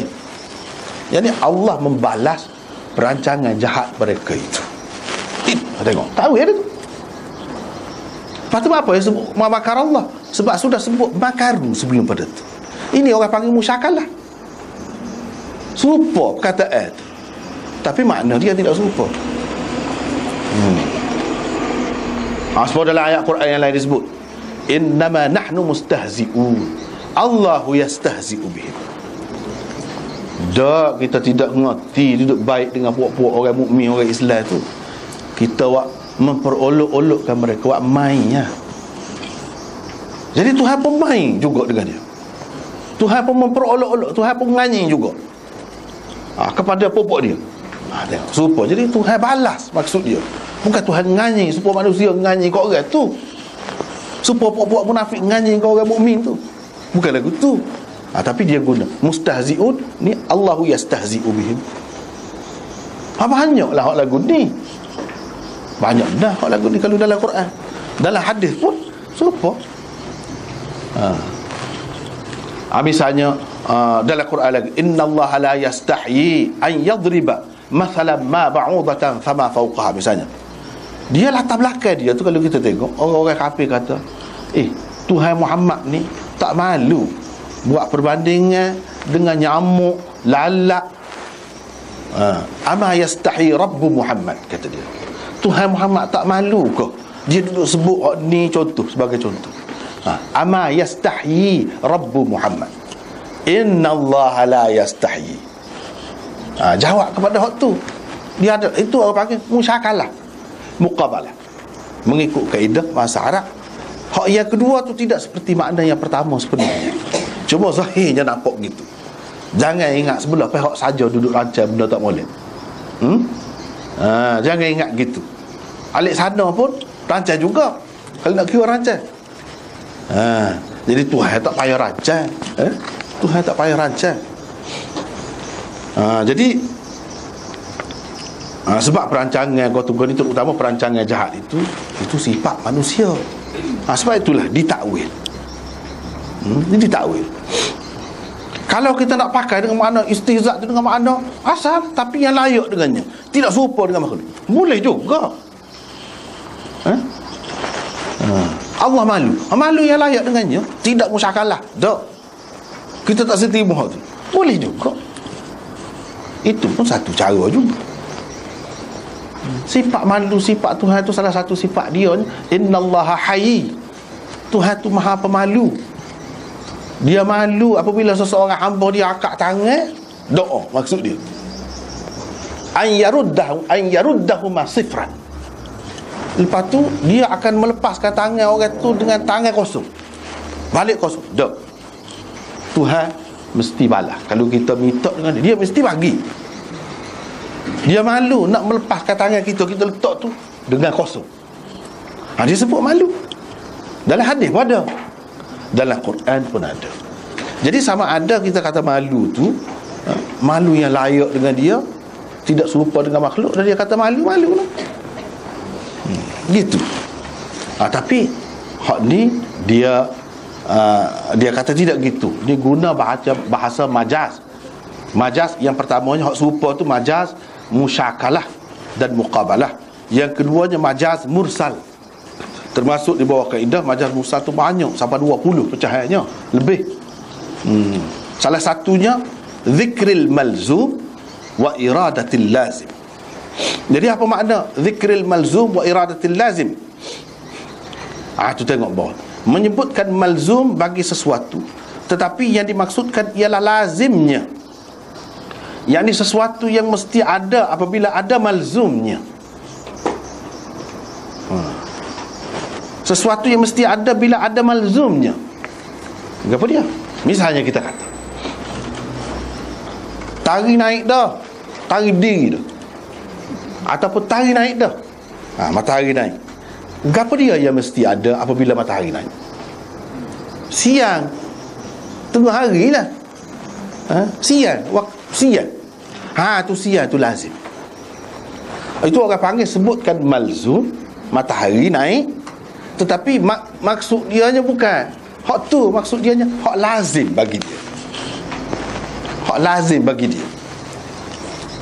Cumanya cara khalaf ni dia guna kaedah gitu kan, orang hak tak ngaji dia pening sikitlah dah. Tetapi kepada orang ahli bahasa, kepada ahli falsafah, kepada demo-demo hak jenis ni, dia sedap ni lagu ni, betul ni lagu ni, ada juga jalan. Ni tak serupa tapi royak serupa dah. Tangan, muka Tuhan tu ada, tapi tak serupa sama. Sebut serupa. Kok mana? Ada setengah-setengah golongan tu tak boleh nak faham. Payah. Dia lebih mudah faham kalau kita royak gini. Sebab kita kata bulan puasa, tari jatuh dah weh. Apa maksud? Masuk dalam buka puasa, tu lazimnya. Sebut malzum, tetapi yang dimaksudkan lazimnya. Masuk dah ni, apa ni, matahari jatuh dah ni, terbenam dah matahari ni. Apa dia lagi demo? Dia kata dah, tak makan lagi, tak buka puasa. Maksudnya dia nak royak masa buka puasa sudah masuk. Itu orang panggil zikril malzum wa iradatil lazim. Banyak benda hak lagu ni, hak lagu ni. Ada kalanya zikrul lazim wa iradatil malzum, sebaliknya. Sebut siang. Pada waktu siang sikit-sikit hari bulan. Maksudnya dengan sendirinya apa? Mestilah orang panggil pada waktu siang tu matahari naik. Kalau waktu malam cerah setara mana, pun kita tak panggil siang. Jadi sebutkan lazim siang, tapi yang dimaksudkan ialah yang menyebabkan jadi siang. Yang menyebabkan jadi siang tu. Itu orang panggil zikril lazim wa iradatil malzum. Dia ada dua situ. Di sini hak ni zikril malzum wa iradatil lazim. Sebutkan malzum, tetapi yang dimaksudkan ialah lazimnya. Sebab kita kata subuh masuk dah dalam bulan puasa. Bila kita kata begitu tu orang bar tu kawan tu duduk makan lah. Maksud kita apa dia? Bukan nak ayat bar, maksud nak ayat habis dah waktu sahur, berhentilah bawa dah makan. Itu maksudnya. Jadi itu zikril malzum wa iradatil lazim. Jadi di sini pun gitu juga. Kalau berpaling, Tuhan berpaling. Kalau orang kita pergi dekat dia tak paling, ataupun dia tengok lepas tu dia paling lah, kita faham apa? Dia marah, dia tak suka kat kita. Itu lazimnya. Yang disebutkan malzum, paling, tapi bukan paling tu yang dimaksudkan. Kalau paling supaya manusia lah pula, dia kata dia nak lari hot tu lah. Tetapi yang dimaksudkan ialah lazimnya, iaitu tidak suka, marah, benci. Itu murka, ikutlah. Nak kata tu yang dia takwil tu. Lepas tu kita kata takwil semacam ada kaedah apa? Majaz mursal. Lepas tu hadis-hadis ni dia guna bahasa Arab. Bahasa Arab Nabi ni dia tinggi sebab Quran tu. Tak boleh kita buat supaya orang biasa kecek. Kita biasa kecek pun ada juga lagu tu. Okay? Sebelum pada ni kita sebut dah, dia tu ada jatung tu. Apa semua orang memang ada jatung. Saya ni ada waping ke pula dah. Majaz mursal lah tu, cuma kita tak tahu. Kita orang Melayu tak tahu tu masuk di bawah kaedah gapo. Semua orang faham. Mana kamu tahu dia kata dia sakit buah pinggan, dia tak ada ayat sakit buah pinggan, dia kata dia ada buah pinggan. Adakah boleh kita bahas dengan orang lagu tu? Orang akan kata lalu tak kerti bahasa Melayu. No. Lagu tu kan. Orang kerti bahasa Melayu dia akan faham. Kan? Hatu majaz mursal ni luas. 20 lebih pecahan dia. Ni salah satu. Salah satu. Dia kena faham hak tu. Tak faham dia kata takwil ikut serah. Mana ikut serah? Dia takkan ulama-ulama ni ikut serah. Takkan dia buat ikut serah dia. Tak boleh. Sampai kita menyesatkan orang, sedangkan orang tu ada alasan dia, ada kaedah dia, tidak lari daripada kaedah. Tu kaedah dia. Biasa kan kita pun kita faham gitu. Kan tutup pintu dia. Kan dia. Faham kan? Bukan maksud sebenar nak tutup pintu dia, tu nak ayat kita tu, nak marah ke dia. Gitu. Jadi itu orang panggil zikril malzum wa iradatil lazim. Supaya juga malu bila malu. Lazim daripada malu kan? Apa dia? Hak lazim, hak mesti ada bila malu. Kalau orang lain pakat bui, kita malu juga tak bui kan? Mana bui juga. Jadi seginilah. Tuhan malu juga kepada dia. Malu tu mana bui juga, tapi bui seperti orang malu. Lagu mana? Tidak bui banyak lah, lebih kurang bui. Gitu. Ataupun malu tu malu, bila seseorang tu malu, dia tidak akan menghukumlah seseorang tu. Itu takwil. Dia panggil min bab zikril malzum wa iradatil lazim. Sebutkan malzum, tapi yang dimaksudkan bukan malzum tu, lazim dia. Tidak menghukum. Bila kita malu seseorang kan, dia minta tolong dengan kita, kita nak kan, kita akan kira juga dah kita malu. Kita kira juga tu permintaan dia tu biar terpenuhi. Tu lazim. Tu lazim orang panggil. Lazim daripada malu tadi. Sesuatu yang mesti ada bila ada malu. Jadi ulama-ulama ni takwil gitulah. Kaedah. Setiap ulama takwil dia mesti ada kaedah. Bukan tak ada kaedah. Kaedah ni lah. Tapi cara ni, kalau nak tahu cara ni, orang panggil cara khalaf. Tu je. Cara khalaf. Betul kan tak betul? Boleh juga. Kalau tak betul habis bobok ni. Tak betul habis bobok ni. Jangan main-main. Setengah-setengah kan tu dia ngaji sealiran kan. Dia ngaji sealiran. Hak lain tak betul lah. Oi, jangan. Sebab tu molek kita ngaji belaka. Aliran ni pun ngaji, aliran ni pun ngaji, barulah tahu. Tak ada lah menyalah hak tu ni. Kau dia duk gomong sangat tu, kau dia. Tak sewi Allah ni serupa dengan makhluk. Tu je ke mana-mana apa. Situ je perginya. Bab zikril malzum wa iradatil lazim. Penggunaan majaz musyakalah dan dan muqabalah berarti menggunakan perkataan habis di situ. Pula berarti menyebutkan punca sesuatu, tetapi yang dimaksudkan ialah hasil dan natijahnya. Punca bagi siang. Namanya matahari. Sebutkan punca tu. Tetapi bukan yang dimaksudkan punca tu, tetapi lazim dia. Orang panggil natijah dia, hasil dia. Hasil daripada naik matahari tu kau dia. Adalah siang. Hasil daripada terbenam matahari itu adanya ke ni? Adalah malam. Waktu mestilah. Walaupun cerah pasal laku spotlight sebanyak mana pun dah, dia jadi siang. Yang menentukan siang malam ni jatuh matahari atau naik matahari waktu. Situ benda je. Jadi nak ayat kaedah tu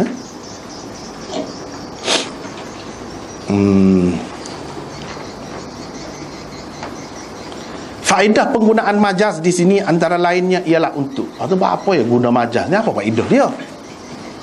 Ni ada faedah dia lah.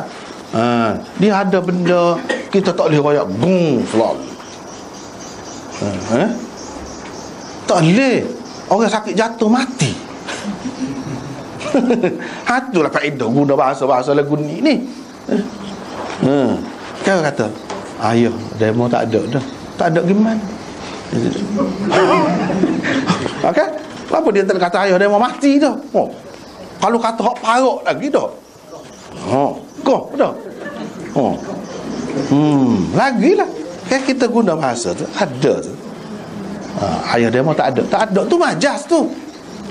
Tidak mesti mati. Tak ada sini. Boleh tadi juga. Tak ada rumah ni. Boleh. Tu majas tu. Tapi kita faham kan? Apa guna situ? Tak ada. Lembut. Lembut. Berlalu. Beradab. Bahasa mana-mana hak bertamadun dia ada benda-benda lagu tu. Jangan kita kata apa faedah guna majasnya. Majas semua. Dah kita tak ngaji hak tu ya tak fahamnya. Kalau kita ngaji tak ada satu. Faham molek tak ada gapo.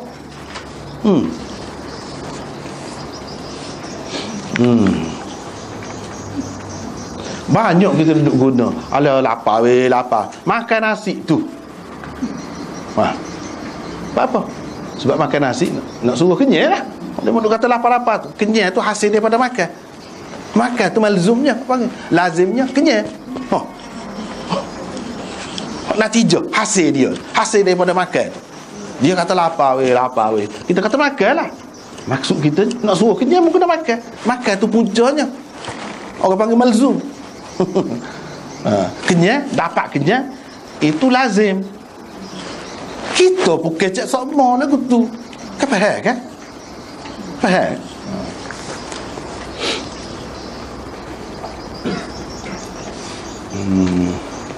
Antaranya satu, menjelaskan sesuatu perkara secara logik.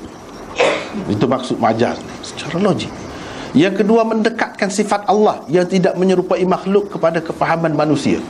Kalau tak boleh faham apa sekurang-kurangnya, sikit-sikit jejak. Ada juga boleh faham. Tidak kata tak boleh nak fikir langsung. Dari segi bahasa tak ada langsung. Usaha mendekatkan. Dah lah tak boleh buat berala, tak boleh buat patung tu, tak boleh buat patung, dia tak boleh belakang. Dengan bahasa pun tak boleh. Tak boleh. Yang mana orang boleh fikir boleh. Tidak salah dari segi penggunaan bahasa mana-mana pun. Yang ketiga, menerangkan sesuatu yang samar. Sama jadi terang. Yang keempat, mengindahkan bahasa. Comel jadi lembut. Bahasa pun kita kata tadi lah, ayah demo tak ada dah. Nak suruh comel. Lepas tu dua yang setimbang serupa gitu. Serupa ni memang comel.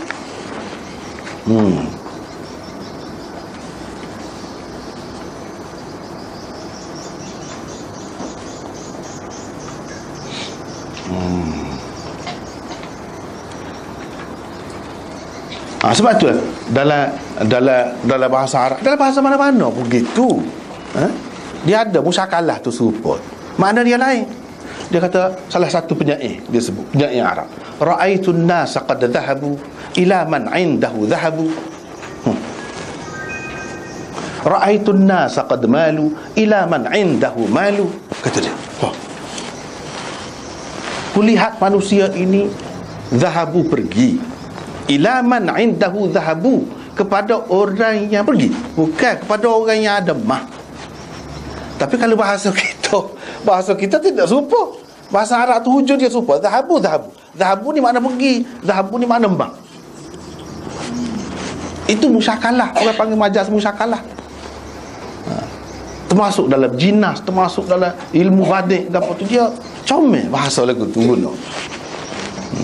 Ra'aitun nasa qad malu ila man 'indahu malu. Kulihat manusia cenderung malu, maksudnya bukan malu gitu tu cenderung ila man 'indahu malu, kepada orang yang ada malu, yakni harta. Malu yang pertama makna cenderung, malu yang kedua dengan makna harta. Begitulah kita lihat manusia dalam dunia ni, pergi kepada orang yang ada mah, cenderung kepada orang yang ada harta. Tetapi dia guna perkataan tu. Tu musyakalah lah tu. Apa? Banyak dalam bahasa Arab, dalam syair dia, dalam apa, penggunaan umum, lumrah. Jadi tidak kata kalau hak ni kita tak boleh jadi makna pelik, jadi makna lari, salah. Dah. Tak ada orang Arab akan kata salah. Bahkan dia kata dalal maksud dia. Dia guna sini majaz di sini. majaz mursal, masuk bab ni, majaz musyakalah, majaz muqabalah. Orang-orang ngaji lagi dari biasa. Tingginya Quran hadis ni. Padahal siapa dia ajar ke dia majah-majah goni. Tak ada. Nabi tak belajar mana-mana. Tinggi gitu moh tu kecek. Guna goni kaedah ni tahu belaka tu. Bukan orang kemudian ambil contoh hak dia tu kaedah. Jadi lebih tak ada kurang. Yang kelima, menyatakan keharusan menggunakan pelbagai gaya bahasa yang seni. Boleh kita guna. Perkataan iwa yang asalnya berarti memberi tempat, menjadikan tetamu dan melindungi atau memberi perlindungan, ditakwil dengan Allah mahukan kebaikan untuknya. Berikan perlindungan, mana kita mahukan kebaikan, kita tak mahu keburukan berlaku pada dia dah. Hak tu ya kita bagi perlindungan kepada dia tu. Sekurang-kurangnya hujan kita buka payung beri ke dia. Bagi perlindungan lah tu. Perlindungan daripada hujan. Apa maksudnya? Kita tak sibuk dia basah. Tak sibuk dia basah tu apa? Nak kebaikan dia lah. Takkan nak keburukan dia pula begitu. Jadi itu maksud dianya. Allah SWT bagi perlindungan, itu takwilan. Sebab kalau pakai makna hak asal kan, Allah SWT jadikan dia tu sebagai tetamu. Allah SWT bagi tempat kepada dia. Tempat mana? Tempat mana? Itu yang dia kata kena takwil. Boleh dikatakan semua pensyarah-pensyarah ni takwil di sini. Berarti mereka pakai cara khalaf. Kebanyakan. Tetapi kena ingat, mereka ni semua terima cara salaf tu. Cuma dia ayat pasal hak ni salaf tu mudah. Lagu tu je dia. Mudah. Hak ni kena orang reti kaedah ni. Nak kena reti kaedah tu peri-peri mata kat lah dah. Nak pergi pahal, nak pergi jejak tu. Padahal kita duduk guna semua benda tu. Kita tak tahu. Apalagi kalau bahasa kita ni tak ada ni berkali ni. Saya pun tak tahu, pun tak ngaji mana bahasa Melayu ni. Ada dia bagi masuk bawah kaedah mana ni. Kalau hak lagu ni. Payah juga nak ayat tu. Sebab bahasa kita tidak tersusun lagi dalam bentuk kaedah gitu.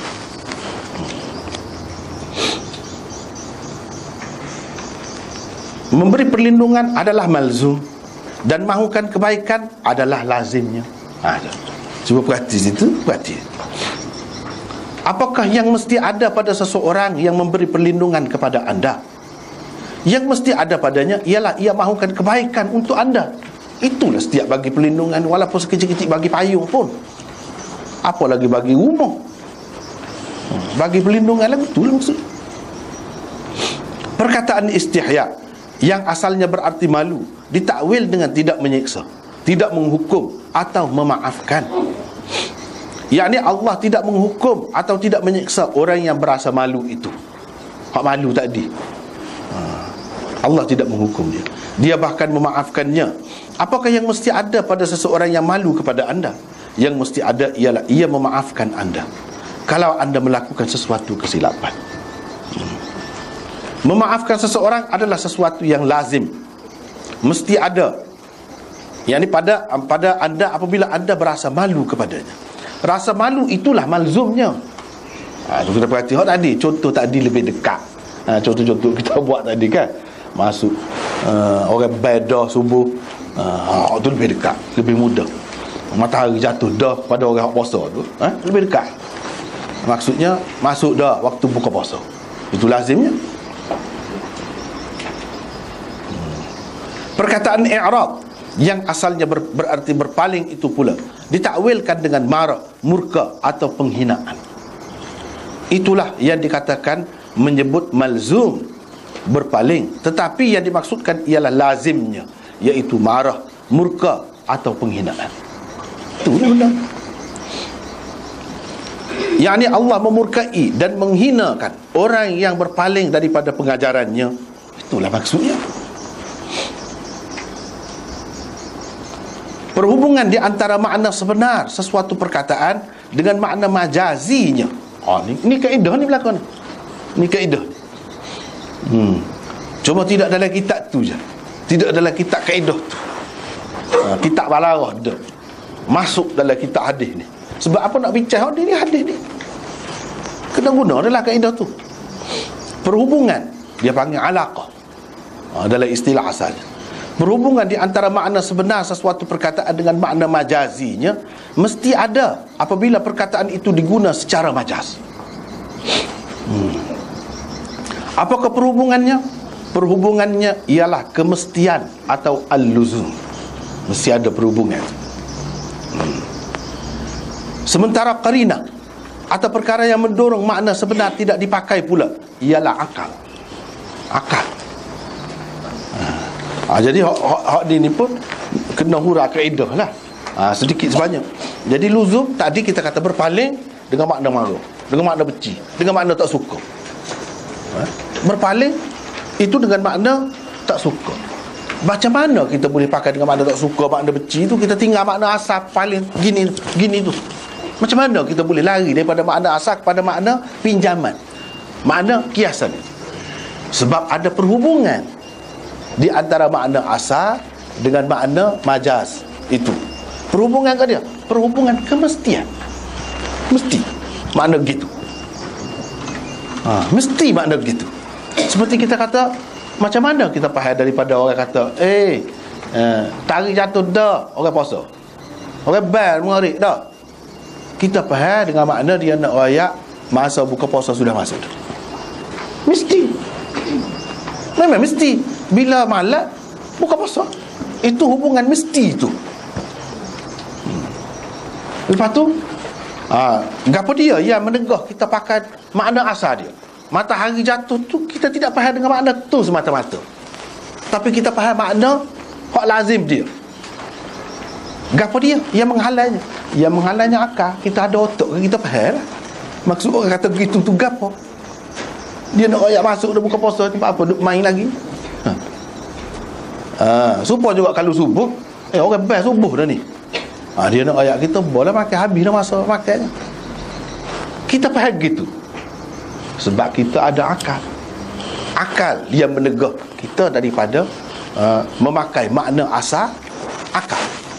Kita kena pakai makna hak ni. Sebab dalam bahasa Arab biasa dia buat contoh. Dia buat contoh lagu mana? Aku lihat, kata dia, singa duduk mandi dalam bilik air. Itu dah. Kulihat singa duduk sikat rambut, kata dia dah. Jadi singa tu kita tidak boleh pakai dengan makna asal. Sebab apa? Ada perkara yang menghalang daripada kita nak pakai makna asal. Mana ada singa sisir rambutnya? Duduk mandi dalam bilik mandi tu mana ada singa. Jadi singa tu maksudnya orang yang berani, kata dia. Orang yang berani tu dibandingkan dengan singa. Dia ada benda hak tak boleh kita pakai singa tu dengan makna asal tu, ada lah. Gitu. Ada kalanya tak nak sebut apa-apa tapi kita faham. Jangan teman main tak sedap baik dengan dia lah tu. Ular je. Ni belik mula. Tapi kita tahu dah ular dia kata tu orang berkenaan tu. Akal kita kata tidak, tak boleh kita pakai ular tu dengan makna sebenar. Makna orang jenis belik. Jadi kita faham. Betul lah. Siapa akan kata ular tu dengan makna ular sebenar dalam keadaan itu? Orang yang ada akal tak akan kata. Tu ni orang panggil majaz akli pula. Majaz mursal, majaz akli akal. Kenapa tu? Majaz akli, majaz ni kita kata hujan menumbuhkan tanaman-tanaman. Kita kata hujan yang menumbuhkan tanaman. Padahal mengikut akidah kita orang Islam, kita kata tak boleh pakai dengan makna hak sebenar tu. Kita pakai dengan makna lain yang menumbuhkan tanaman Allah. Akidah apa-apa. Lepas tu sebut hujan. Sebab hujan tu sebab. Orang panggil sebut sebab. Tetapi yang dimaksudkan ialah bukan sebab, musabibnya. Yang menjadikan sebab tu Tuhan tu. Tu kan banyak guna lagu tu. Sebab apa? Ia gomor sangat. Tak boleh lah akidah kita. Akidah kita, misalnya kita kata makan ubat tu sia, ubat tu telah menyembuhkan saya, kita kata salah. Tidak salah kalau faham. Ubat tu menyembuhkan. Ubat sebagai sebab menyembuhkan. Tidak salah kalau kita faham menyembuhkan tu dengan makna majaz. bukan dengan makna sebenar. Makna sebenar kepada orang Islam tak boleh. Sebab apa? Wa idza maridtu fahuwa yashfin. Bila aku sakit, dialah yang menyembuhkan aku, bukan ubat. Dia. Tu akidahnya. Jadi hak kata ubat menyembuhkan itu majaz. Majaz, bukan bahasa hakikat, bukan bahasa sebenar. Kepada seorang Islam.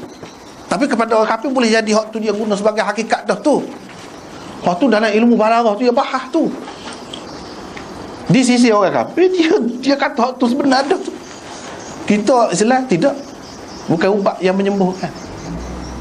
Ubat tu sebagai sebab. Yang menyembuhkan sebenarnya musabbib. Musabbib mana? Yang membuat sebab. Jadi ini banyak majaz ni. Banyak sangat majaz ni. Jadi majaz akli pula situ.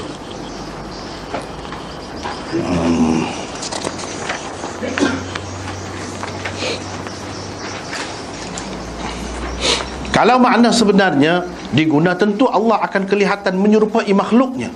Inilah perkara yang tidak dapat diterima akal. Logik. Logik siapa? Logik orang Islam lah. Logik orang Islam. Tak dapat. Sesetengah ulama dari golongan khalaf memakai kaedah tashbih dalam menyelesaikan hadis-hadis seperti ini. Bukan tashbih itu makna menyerupakan Allah, dah. Tashbih kaedah balaghah dalam ilmu balaghah tu. Bukan tashbih tashbih ni apa ni, mentasbihkan Tuhan, menyerupakan Tuhan dengan makhluk, dah. Tidak lagu tu. Bagi mereka hadis di atas seharusnya ditakdirkan gini. Kalau mengikut satu kumpulan lagi ni, golongan khalaf juga, yaf'alullahu ta'ala kama yaf'alul mu'wi wal mustahyi wal mu'rid. Apa maksudnya? Maksudnya ialah Allah melakukan terhadapnya seperti yang dilakukan oleh orang yang memberi perlindungan, orang yang malu, dan orang yang berpaling. Jadi Allah melakukan terhadap tiga golongan tadi, satunya seperti orang yang memberi perlindungan, yang keduanya seperti orang yang malu, yang ketiganya seperti orang yang berpaling. Seperti, kamu tengoklah kalau dalam dunia ni, kalau orang yang berpaling, apa maksudnya? Kamu faham lagu mana? Gitu maksud. Orang yang malu lagu mana? Orang yang bagi perlindungan, apa maksud dia? Kamu tengok sendiri. Support tu. Jadi kehendak Allah SWT lagu tu. Serupa dengan orang bagi perlindungan, serupa dengan orang yang malu. Bukan serupa dalam sifat tu, tidak. Hasil dia. Kedua-dua cara salaf dan khalaf ini sah dan diterima di sisi ahli sunnah wal jamaah. Jangan duduk balah tak ada pasal. Ada juga dia kata salah lah orang hak mengikut cara takwil ini. Hak mengikut cara takwil ni pula kata salah pula hak tu. Padahal baru duduk peringkat tu baru kita, you know. Buat masa duduk balah. Sedangkan lama dah dulu. Ni hak khalaf ni, wakil khalaf Syekh Ibrahim Al-Laqani dalam kitab Jawharatut Tauhid itu, dia kumpulkan akidah Islam dalam bentuk nazam syair. Akidah tapi dalam bentuk syair. Dalam tu dia sebut apa dia? Dia sebut ni dia nak ayat cara ahli sunnah. Wa kullu nassin aw hamat tashbiha awilhu aw fawwid warum tanziha. Gitu hak dia sebut. Bermaksud setiap nas yang mengelirukan keserupaan, jadi keserupaan Allah dengan makhluknya, engkau takwilkanlah. Tengok tu. Apa maksud takwilkanlah? Yani menurut khalaf. Cara lagu ni khalaf pakal. Sebab tak adil. Kita duduk bahas tadi tu. Atau serahkanlah. Fawid. Serahkanlah. Maksud makna sebenarnya kepada Allah. Di samping mengisbatkan, yani menerima makna zahirnya menurut salaf. Dia kata malu-malulah, tapi makna sebenarnya malu tu tidak serupa dengan makhluk. Tapi kita nak terjemah lagu mana? Kalau kita tak boleh kata kadang-kadang. Sebab itu makna zahir tu kita terima. Jadi dia kata malu-malu. Itu maksud serah tu. Serah dia sampai terima zahir dia, hakikat dia tak sapa, tak saduk pergi lah. Kok mana-mana pun mari majas tahu mana pun tak boleh pergi. Akhirnya pergi. Sebab tu kita kata dah tadi, akhirnya tertumbuk di situ, sakot situ. Tuhan tidak serupa dengan makhluk. Tapi kedua-dua ni dia terima. Lepas tu dia kata warum tanziha, dan engkau percayalah akan kesucian Allah daripada menyerupai makhluk. Ikut ke mana-mana. Tengok kedua-dua dia cara terbuka ke tu. Kita marah pula kepada khalaf ni. Kita marah pula kepada ulama-ulama akidah ni. Padahal dia terima kedua-dua pihak. Kita pula memisahkan. Tu tak kena terlajak tu. Setengah-setengah orang hak terlalu taksub dengan cara salaf ni, dia kata salaf lah. Kritik Syekh Ibrahim Al-Laqani ni, hak ni pun tak betul juga. Padahal orang tu hak ni molek-molek ya ni terima cara tu pun boleh, cara ni pun boleh. Kita pergi kutuk dia pula. Bukan senang nak buat syair akidah dalam bentuk syair. Ulama-ulama kita telah buat kaedah nahwu dalam bentuk syair, alfiyah, kaedah ilmu hadis dalam bentuk syair, kaedah ilmu falak dalam syair, kaedah tajwid dalam syair, akidah dalam syair, fiqh dalam syair. Beribu bait. Beribu bait. Bukan senang, bukan calai-calai orang. Jadi hak buat syarah dia nya anak dia nama Abdul Salam. Abdul Salam Alal Jawharah. Hak tu Darul Kautsar pun ngaji, tapi setengah-setengah orang hak mengikut cara salaf ni dia marah. Tak boleh ngaji kita ni. Parah demo ni. Tak terima langsung cara takwil. Salah dia kira. Termasuk dalam hak sesat juga. Jangan lagu tu. Kalau lagu tu ramah benar lah hak sesat. Sedangkan ulama-ulama ni walaupun dia kalah, dia terima cara salaf ni kan, dia kata dah fawid itu serah lah Tuhan. Dia terima. Apa ya kita duduk kecam dia pula nya. Sebab itulah jadi setengah-setengah pihak ni apabila mari Wahabi ke tak marah. Sebab apa Wahabi perangai lagu tu? Sungguh tu tak molek dia nya. Hak dia saja betul. Hak orang tak betul. Walaupun berpuluh-puluh kitab ulama-ulama besar ni kata lagu tu. Sebab tu ada kebenaran juga. Orang hak kritik Wahabi tu ada kebenaran juga. Jadi hak Wahabi tu dia kena betul kedudukan dia, fahaman dia tu sikit. Hak molek banyak dah.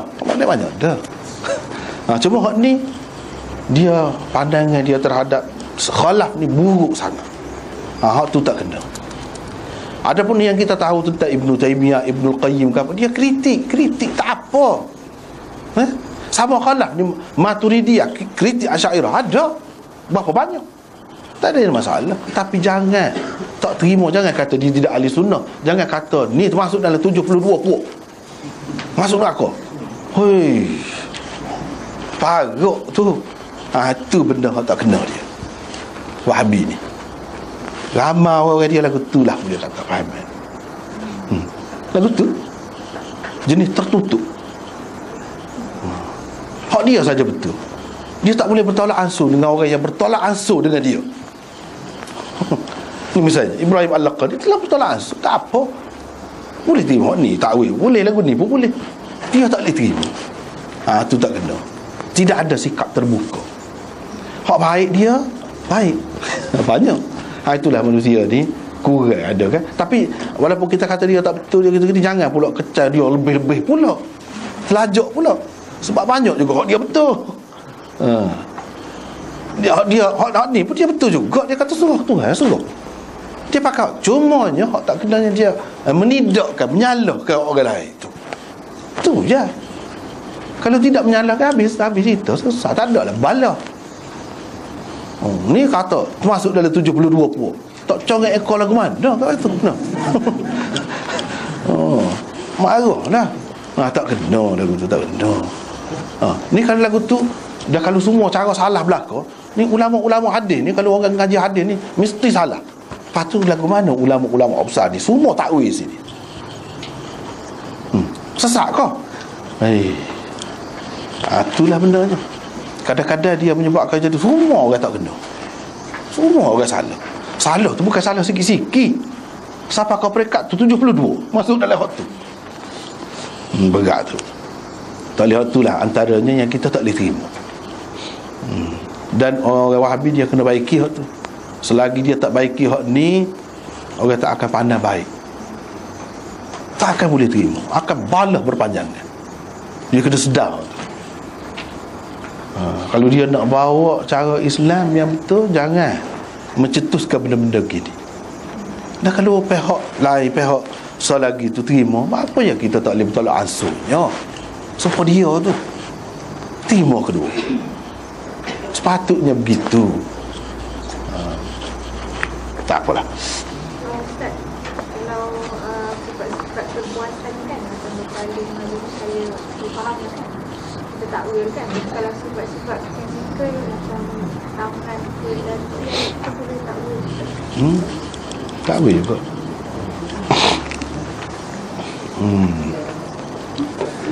Antara pengajaran hukum dan panduan yang terdapat di dalam hadis ini. Hai, panjang ni pula nampaknya. Oh ni agak-agak tak ada nak habis ni pula ni. Sebab kalau nak urang ni panjang pula ni.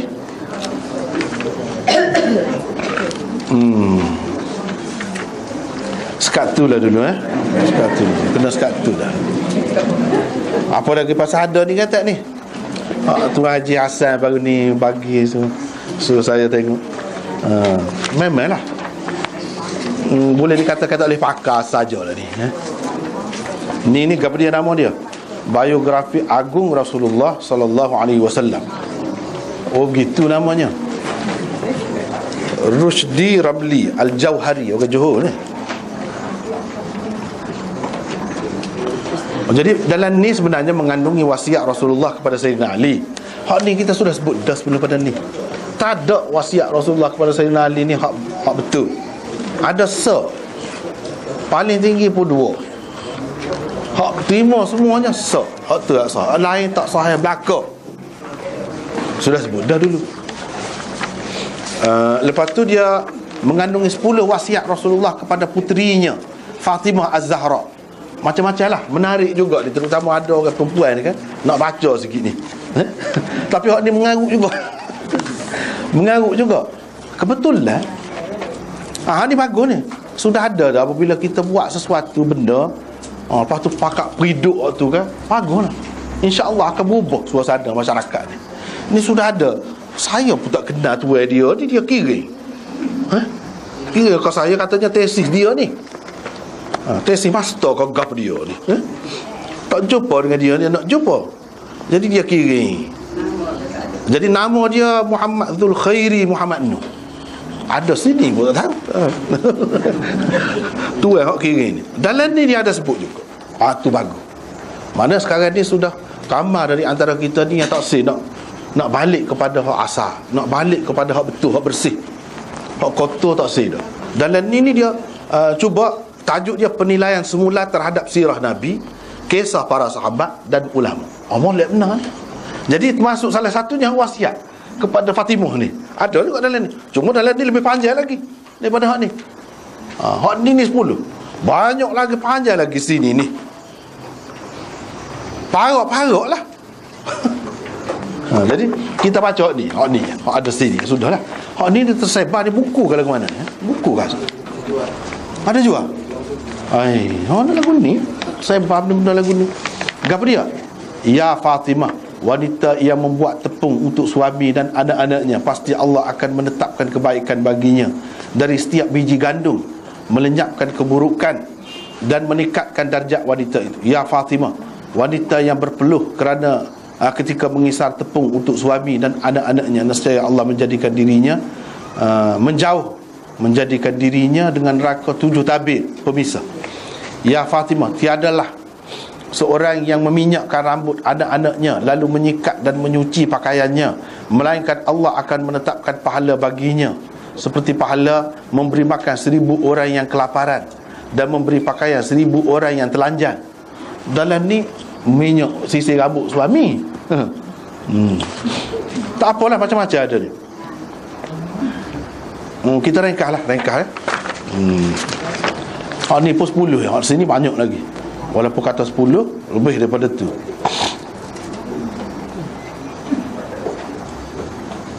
Ya Fatimah, tidaklah wanita yang melayani suami selama sehari semalam dengan rasa senang serta ikhlas, melainkan Allah mengampunkan dosa-dosanya serta memakaikan pakaian padanya di hari kiamat berupa pakaian yang serba hijau, dan menetapkan baginya setiap rambut pada tubuhnya 1000 kebaikan. Macam-macam lah di sini. Ni.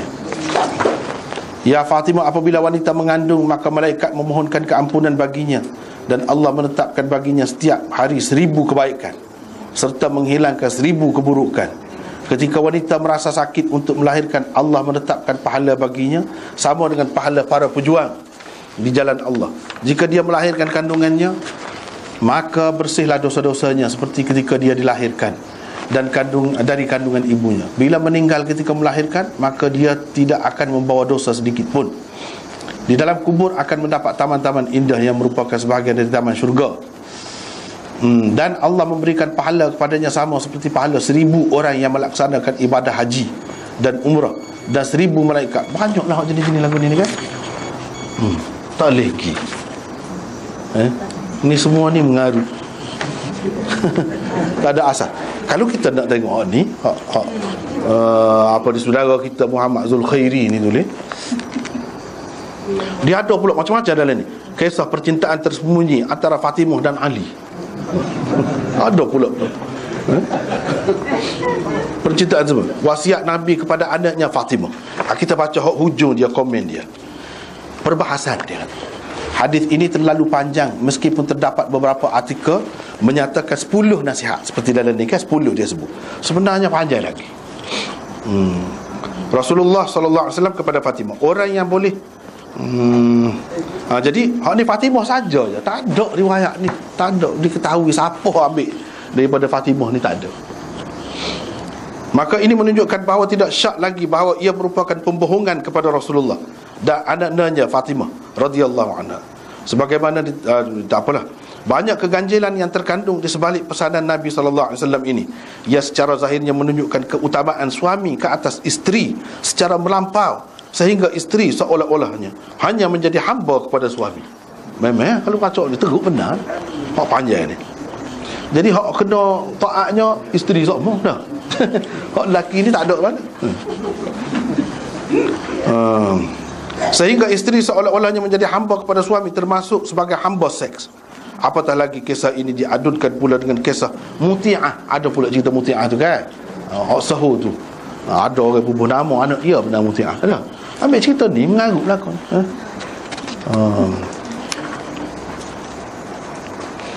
Hak masuk syurga dulu daripada Fatimah apa? Pasal apa? Cadar ada hotel kalau untuk lelaki dia balik ni. Betul. Dalam ni belakang ni. Selain itu, unsur melampau dalam bab pahala dan dosa juga jelas kelihatan. Perkara ini boleh dilihat daripada aspek kelebihan wanita yang mengandung, yang sakit beranak, kelebihan menyusukan anak, dosa-dosa yang berganda seperti mendapat dosa 70 orang pencuri dan sebagainya. Ada belakang ni. Hak ni ringkas ceritanya mengarut lah. Betul lah ada dalam ni. Jadi mari ni sedang molek lah. Lepas tu wasiat kepada Abu Darda ni, sebahagiannya sahih, hak akhir tu sebahagiannya dhaif. Itu ialah boleh kata. Hak tu je. Hak dua depan ni karut lah, tak boleh pakai. Itulah. Wallahu a'lam. Situlah soalan ni. Ada hak dulu ni. Ni hak dulu.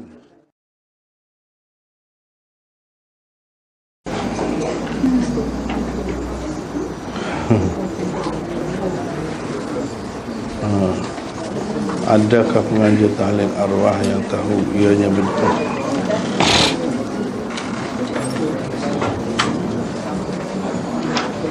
Dia buat lukisan sini ni. Lukis tangan, cara tertib kerak kuku. Cara tertib kerak kuku.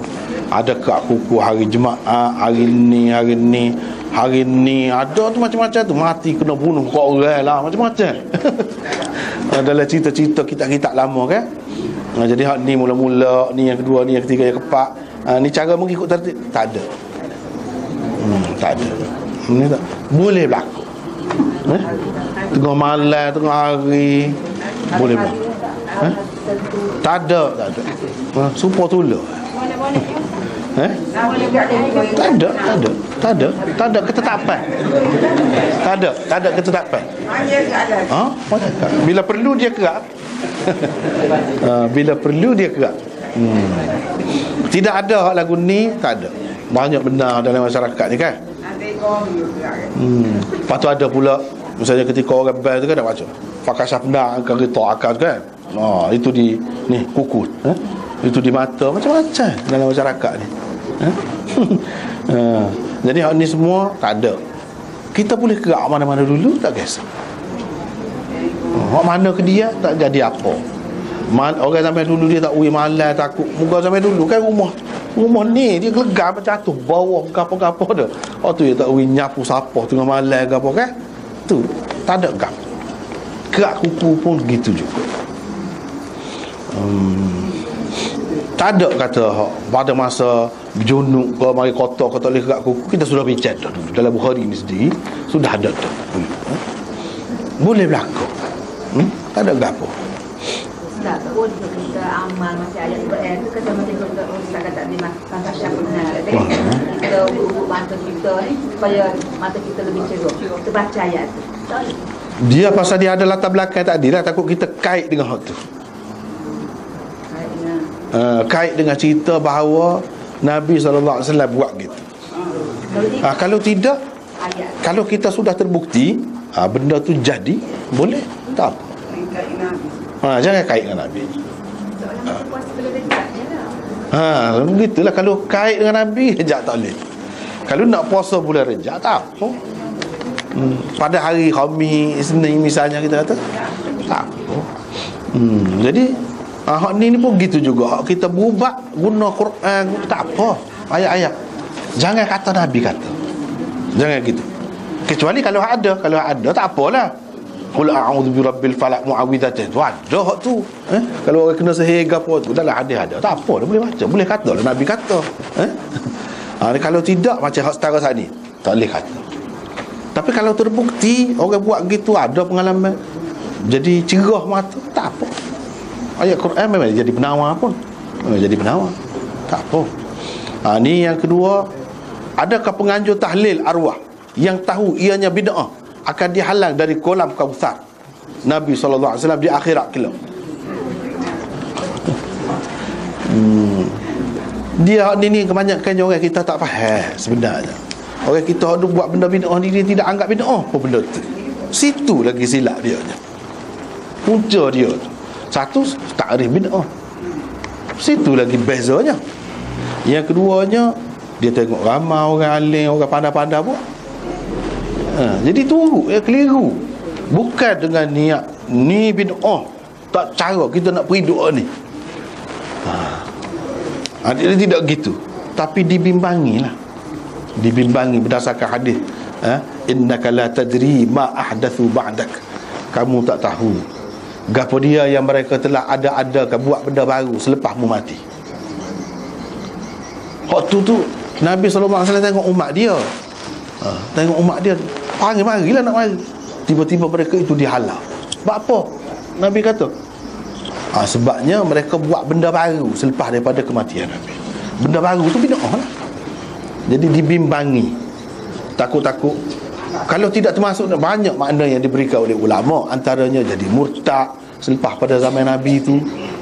Hak tu lah kebanyakan juga. Tapi ada juga yang kata yang mengubah sunnah Nabi, sehingga orang anggap hak tu sunnah. Payah nak tinggal. Apalagi kalau sudah diberi penjelasan. Bimbang-bimbang takut termasuk dalam hak ni. Ya gitunya. Tu je. Bimbang. Sebab tidak jelas, dan jadi dalam hadisnya dia tak ada sebut kalau buat gini tak boleh pergi dekat kolam Kautsar tu, tak ada. Cuma ulama faham ihdas mengadakan perkara baru tu enggak dia. Termasuklah bid'ah yang lain tu, gitulah. Wallahu